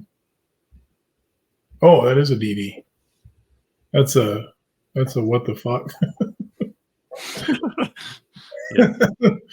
I see the 1 DD there. You got, oh yeah, I'm sorry, yeah, not Augusta. Augusta WTF can't do it. Okay, so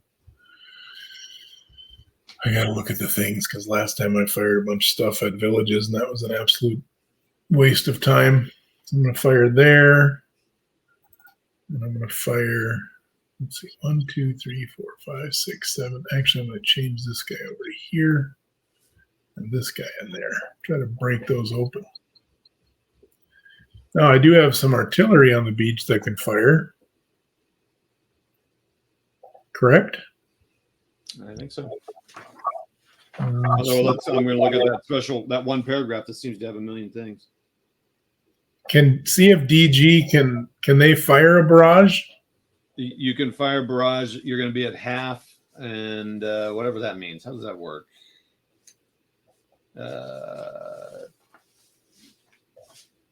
Half attack, barrage, defense, movement. So how does that work?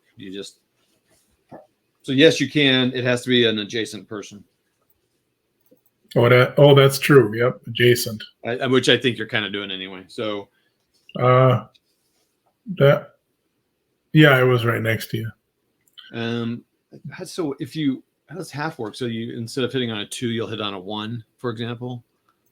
Yeah, because you do the roundup rule in this game, so 3 would be a 1.5, so round up to 2. Okay.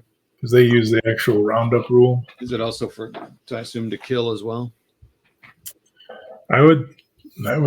Well, what does it say for DG? Is it your attack factor, but not your? I don't know if the kill factor is cut. Yeah, I'll look. You keep. You can check it out. I'll keep marking stuff.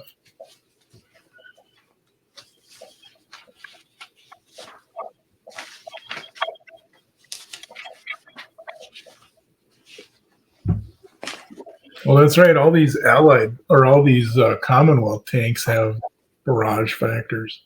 It's the Averys, the bunker busters.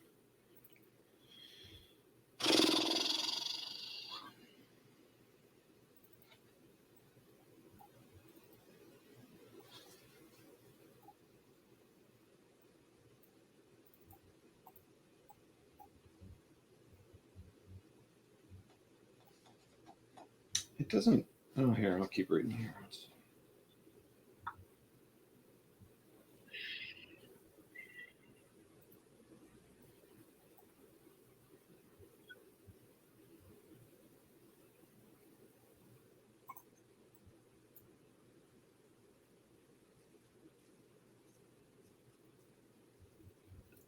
You can only fire 1 hex unless you're on a hill, right?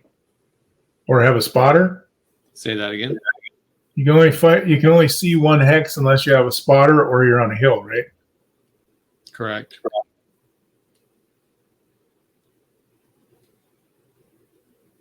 Boy, it's really going to suck trying to get out of these towns, though. This is really interesting. I would assume it applies to the kill roll as well. It doesn't really say though. Well, we can do it that way. I'm not opposed to however we want to do it. We just want to do it consistent. Yeah. Let's say it does for now. Somebody can correct us if we're doing it wrong.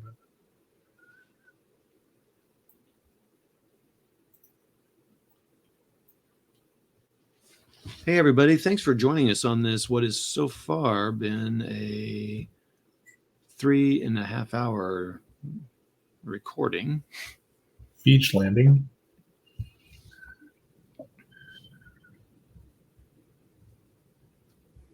If I were good, I would edit it down and just put all the Utah stuff as one video together, all the Omaha stuff together as one video. Guess what? I'm not going to do that. You're not going to do that? I don't know if my computer can handle those files. This is gonna be a big file here. Well, that's something to talk about. How we want to do. We want to go back and forth, like each turn you do one, I do one. We can think about it. I'm not too worried about it. I was looking forward to just getting the game with you for one. So yeah, okay.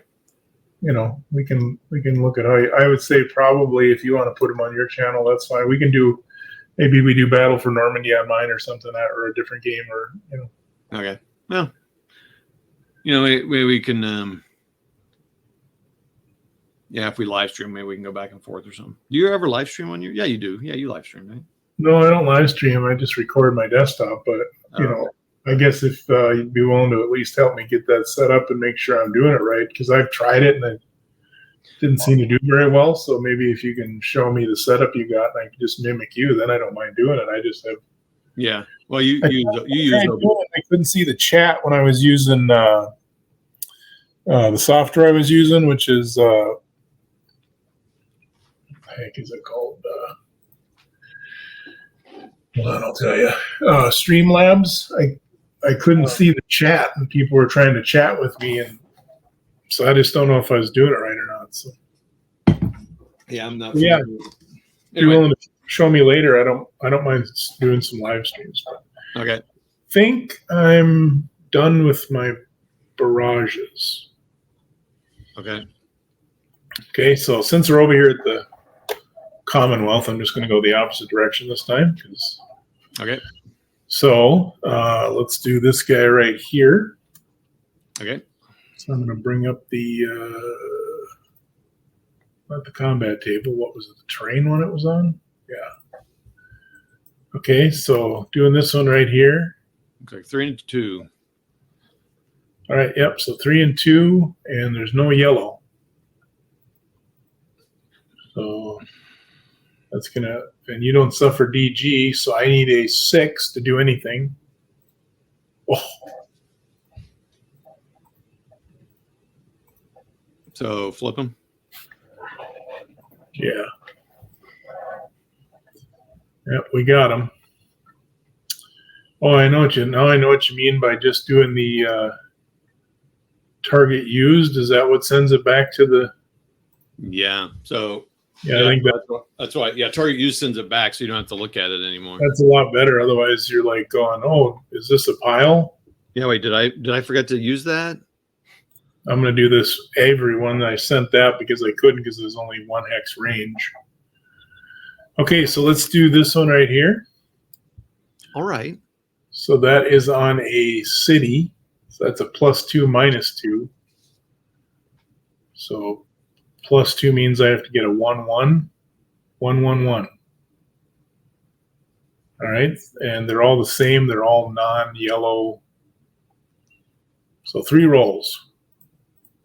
Nothing. Yeah, that's tough. It is what it is, right? So what is it again? Target used? Yeah, because return goes back to your guy. Yep. Okay. And I think that's it over there, right? Okay. So up to Juno. So right here, you're in a city again. So that's going to be a 1-2, right? Yep. 1-2. Oh, Hey. yeah. Got it. And I need a 6 to do anything. Nope. And you don't DG. So next one would be this guy. This guy. What are you in?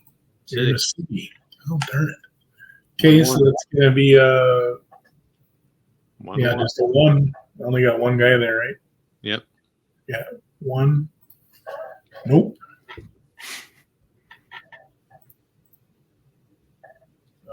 Next one is this one. You're in the city again. So 1-1-2. And they're all regular guys. So 1-1-2. Okay. Well, you got one.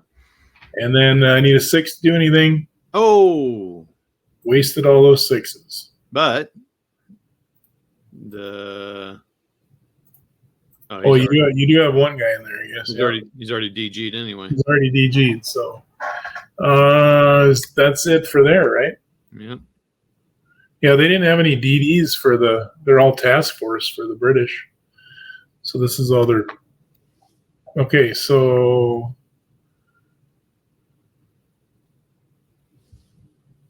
this one, this guy right here.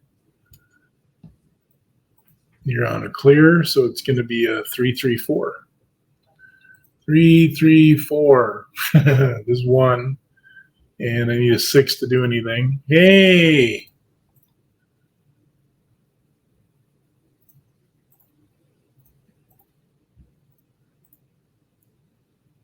So you lose 1 step on that guy. I got this dude here. What are you in there? Is that swamp? So that does nothing for barrage. So I need a 3. Ooh. Now I need a 6 to do anything. That probably makes up for all the... Which one? He's dead. He's dead. The East Front unit conscript guys are dead. And I'm going to put this here as a reminder because when I kill your unit, I can attack that hex still and advance into it. Okay. Just 1 hex. Yeah. That's cool.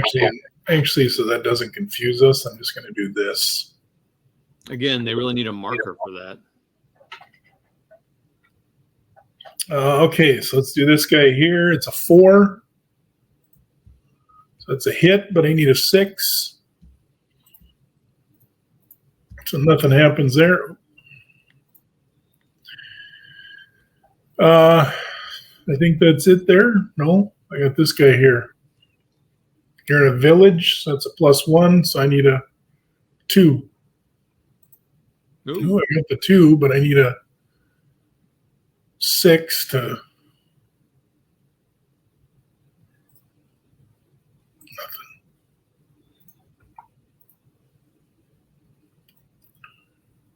All right.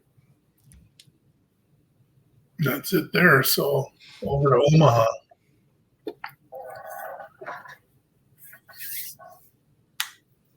I just realized I think we did all those attacks without worrying about the half firepower and stuff.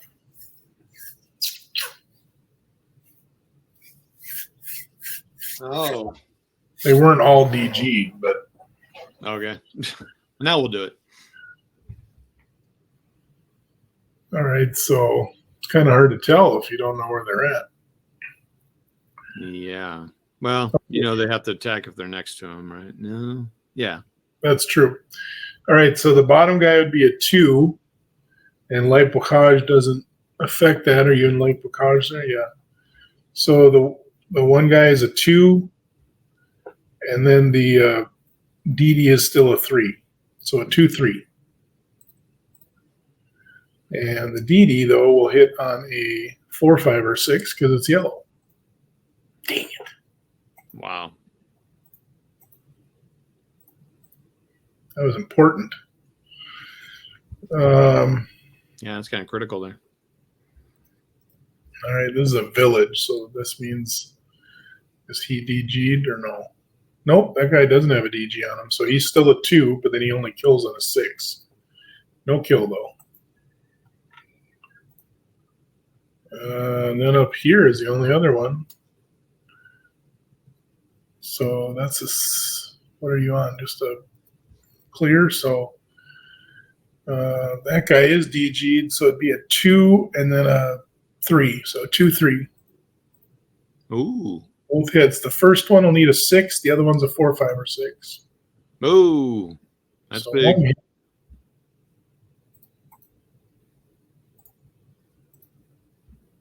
So you need to put your little marker there? Yeah, because they can attack and then advance.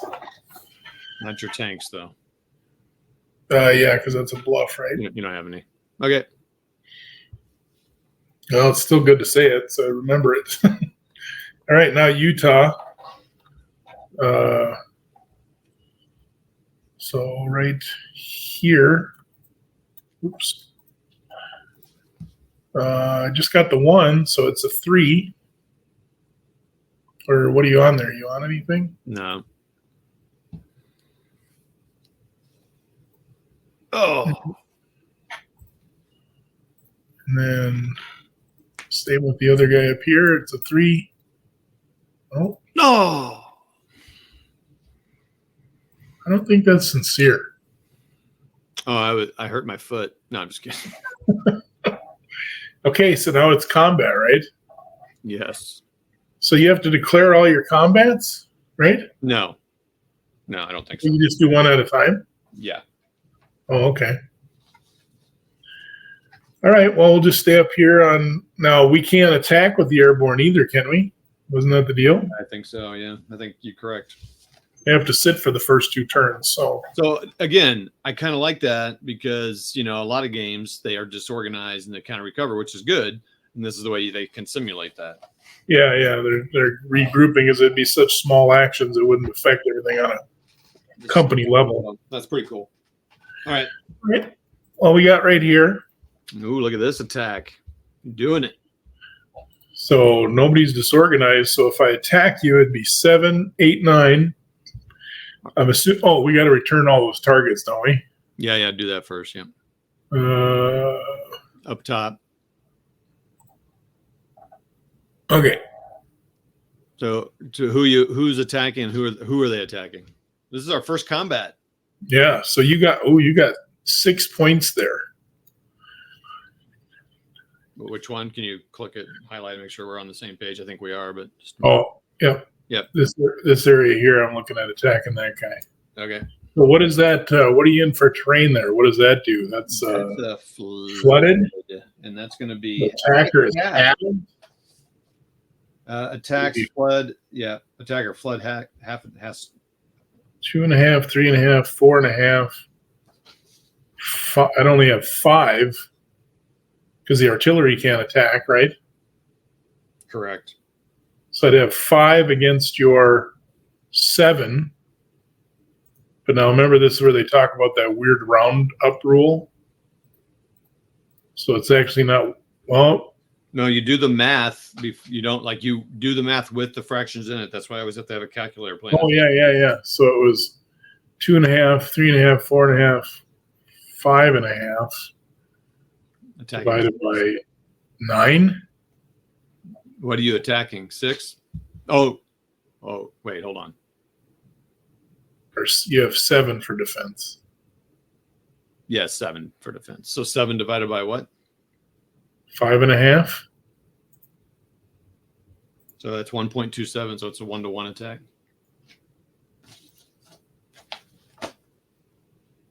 And what does that look like if I do that? Combat table 1-to-1. You will lose a step until you roll a 10 or better. And there's no modifiers. You just roll. That's correct. All right, let's do it. That's right, man. This is about attacking. It's not about 4. Ooh. Yeah, A1, R1. So, what? A1, R1. You have to retreat. I have to retreat 1, and I lose 1 step. So I think it's your top guy, your top attacker strength that loses a step. Oh, is it? Yeah. No, let's verify that. I think that's accurate. I think you are correct. I'm going to flip the tank, so that was a dumb move. Well, I mean, you got to attack. I mean, I don't know, but that's pretty brutal, dude. And then I got to retreat. So they're going to overstack, and you can overstack in a retreat or no? Well, let's make sure of that. You look up the one, I'll look up the overstack in a retreat. Okay, sounds good. Got it. That was our first battle, and it was not veteran infantry, that's for sure. Again, we can go back to that commander thing.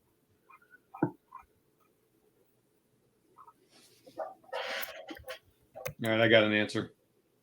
Okay. It's the highest, the first, for the loss, the first step must be from the side's strongest unit, either attacking or defense, depending. If you're attacking, you do the 5. And so, and then all units in a particular combat must absorb 1 step loss before any single unit then absorbs 2. Okay. So really, if your strongest one was a 1-stepper, anyway, it doesn't matter. It's a 5. All right. Yep. And then I can overstack on the retreat, but then they all disorder or disorganize. Oh, wow.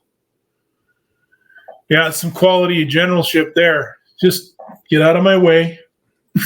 I mean, that is pretty brutal, though.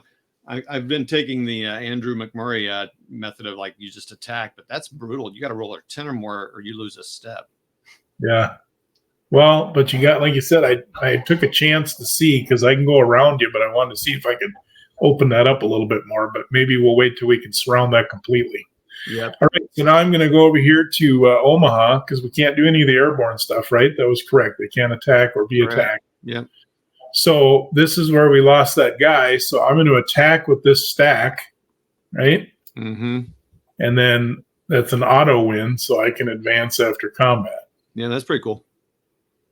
And they're all infantry. So, okay, now let's go down and look at anybody else. Oh, you know what? We should unmove everybody so we know who has moved and stuff for advancing. All right, so so this you can quarter and everything. That's not great. So I'm looking at these dudes here. So let's just do the math before I decide if I'm going to. No, you're committing. This is it. You already said you're doing it, so I'm just kidding. So disorganized, you're cut in half, right? Yep. So you're 1 and 1.5. So 3. Now, can the tanks? They still shoot up they just can't move up the bluff, right? Yeah, that's accurate. Yep. Okay, so everything is going to basically be quartered going up the bluff. So a 2 is a 0.5. So I'm actually going to get out my calculator. Yep, that's what I'm doing. So 0.5. And then my 3, you want to do a 3 divided by, tell me what that is? 3 divided by what? 4. Wait, 4. Because they're quartered. Yeah, well, it's half for DG and half for, so it'd be 1.5, 0.75, right? Yeah, so it's 0.5 and 0.75. Yeah, so that's 1 and a. Hold on, shoot! I gotta just do this without talking out loud. Point to the units you're talking about again, just make sure I'm.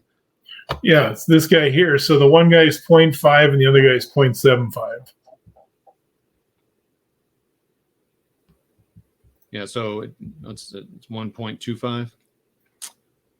Yep, and then over here, if I add those, it's going to be another 0.5. Okay. Yep. And then the 5 would go to 2.5, and then 1.25. Oh, jeez. Yeah. So that gives me a total of, that's 1-to-1 odds. Yep. Do it. Well, then if I do it, my DD tank is going to take the flip. Well, hold on. You do have these units that could attack at full strength on there too. I know you probably want to save them for something else, but. Well, I was going to try to. This is still too strong here, though, I think. Yeah, it's a. Because I didn't do any damage. Okay, yeah, I should probably commit them too. So they're not full strength, and it's only one guy. But that's going to, well, that would give me 2 more.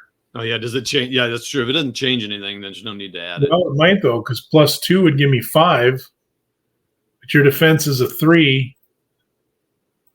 Yeah, that works. So That's 5 divided by 2 to 1. 3. That's 2 to 1, baby. All right, let's do that. So we'll commit this at 2 to 1, which isn't. Well, still hold on. What? Hold on. He's attacking across the bluff there as well. That's why I halved him, because he's not DG. Oh, so you did just added 1. Okay. No, I did not. I added 2. It should have been 4. So it's not going to add because that'd be 1.2 to 1. Still 1 to 1.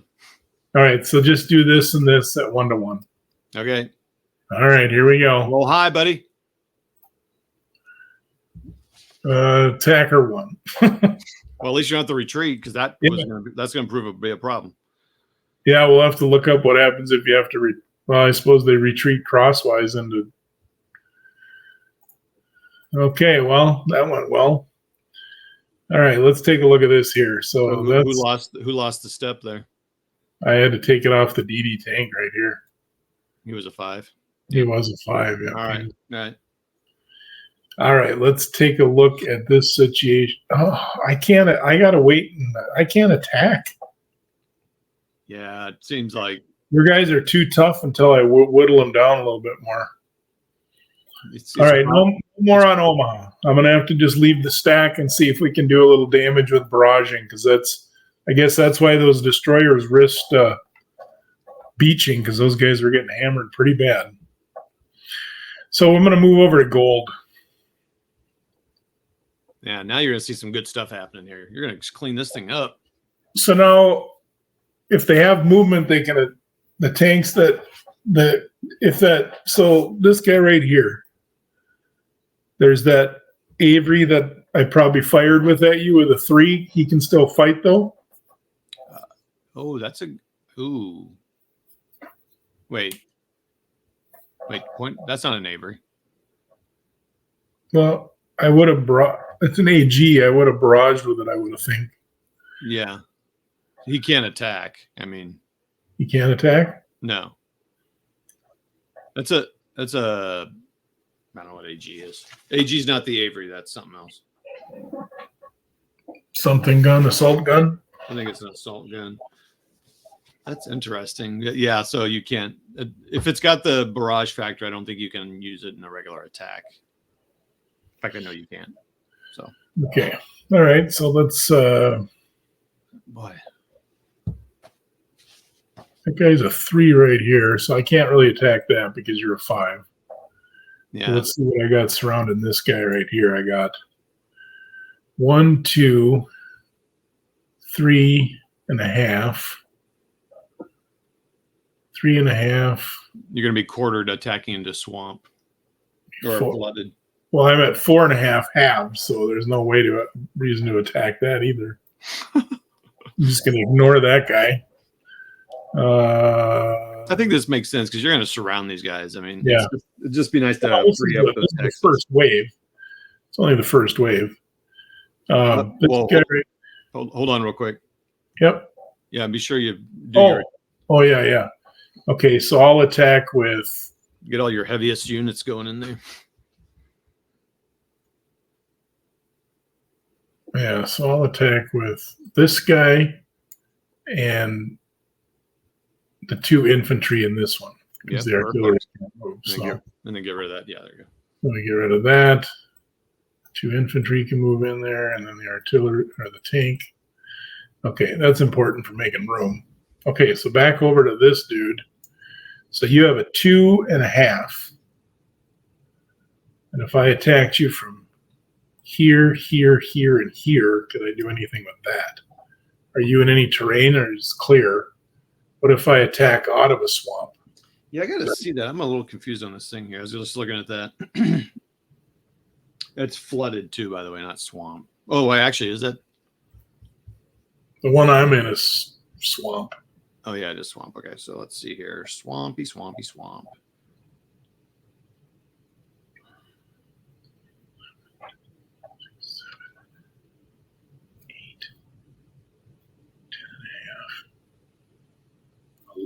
I think you're fine. It's the flooded zones. If you attack out of it, it looks like you're halved. Attack All right. flood terrain. So I'm going to attack you there with all 4 of these because I think I have 20. So let me add it up again. So this stack is 7. This stack gives me 8, 10.5 total. Okay. This stack gives me 11.5, and then this stack gives me 7, 8, 9. So 20.5 to your 2.5. So 20.5 divided by 2.5 is There you go. 8 points. So 8 to 1. 5 to 1. Yep.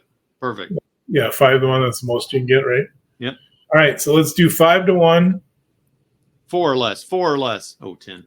That's 10. D2 R3. Woo! Man, look at that advance you're going to get. Now you got to figure out your advance rules. I still think I can only advance 1. Why is that? Because of turn 1 or? I only can move 1 hex. We can double check, but I think it says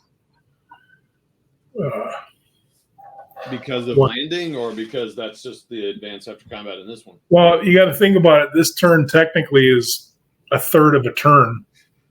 So during turns 1 and 2, only allied units which have landed via naval landings, not airdrops, could move, barrage, attack, or be the target of German naval unit, blah, blah. Allied units may only move 1 hex during the movement phase on these 2 turns and may not overrun. They may advance after combat. Oh, normally. Okay, well, that's a big deal, I guess. So the normal rules are for each retreat, I can move 1, and I have to move into your starting hex, or what? Yeah, let's figure that out. I think that's going to be a standard rule. Okay, so advance. 10-0, page 7.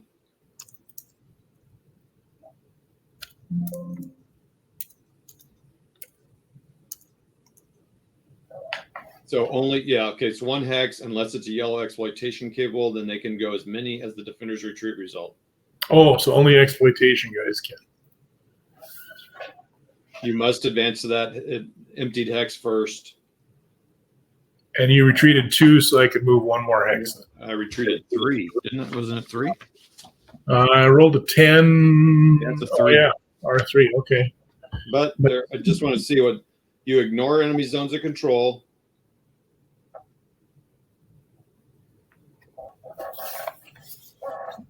Even the ones I run into that are new? Yep. Oh, okay. Interesting. Yep, there you go.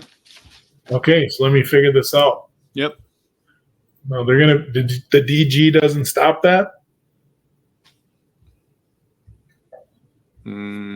Well, first of all, that's a good question. Wow. DG half attack. You lose exploit, so yeah, you can't. That's just 1. Okay, so I do have some guys that can exploit though, because these guys here aren't DG. So I'm going to move them first. That's fantastic. 1 DD there, 1 DD there. These guys, so they can move 2 more each. So he's going to go 1, 2. He's going to go 1, 2. Nice. Now I could advance regular. Just into that hex. Just into that hex. I'm not going to move either of these 2 guys, but I need to get more dudes off the beach. Yep. I'm just going to grab this stack of 3 and move them up. All right, that's pretty cool. All right, so we got 1 more over here. So we got this guy here that can be attacked by 3, but you are an 8. Yeesh.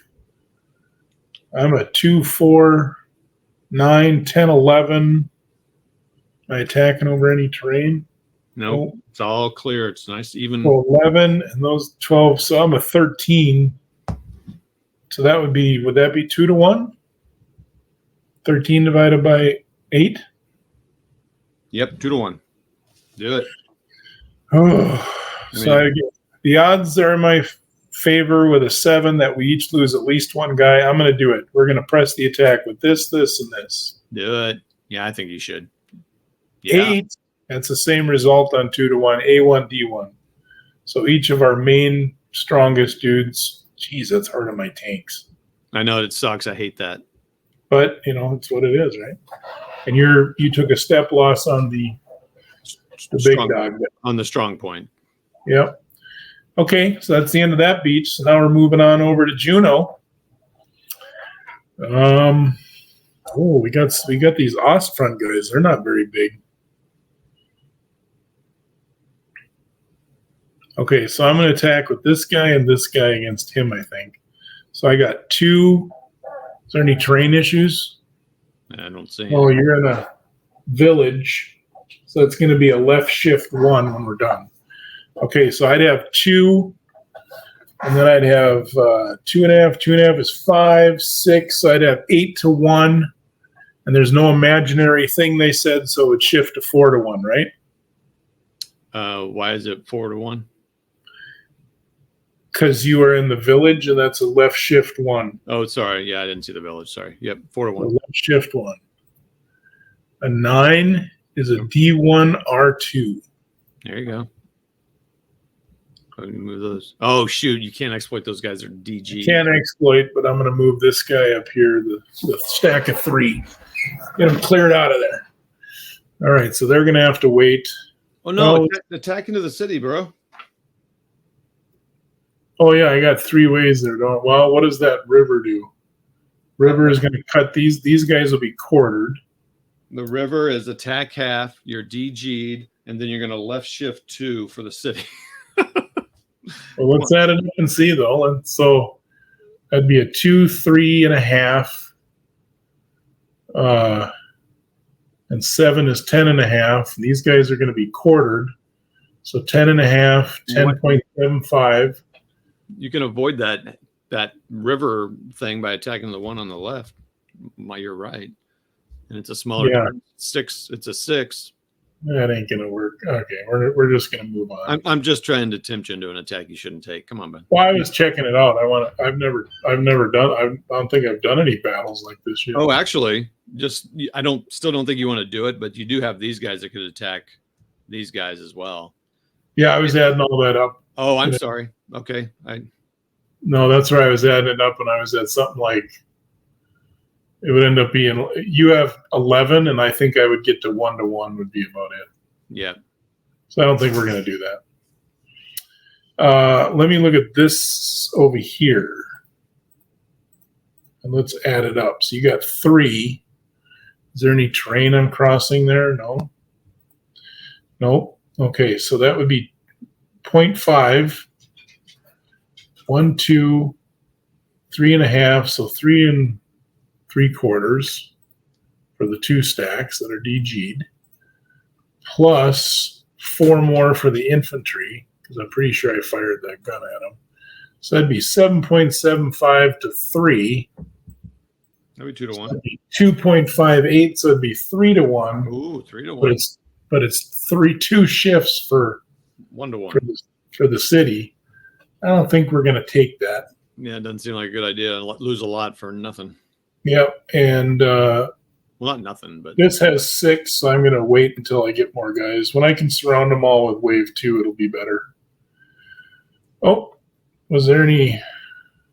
Nope, there wasn't any evacuated. Erica, you can come out and do whatever. Just my family's creeping around here like there's landmines around the house.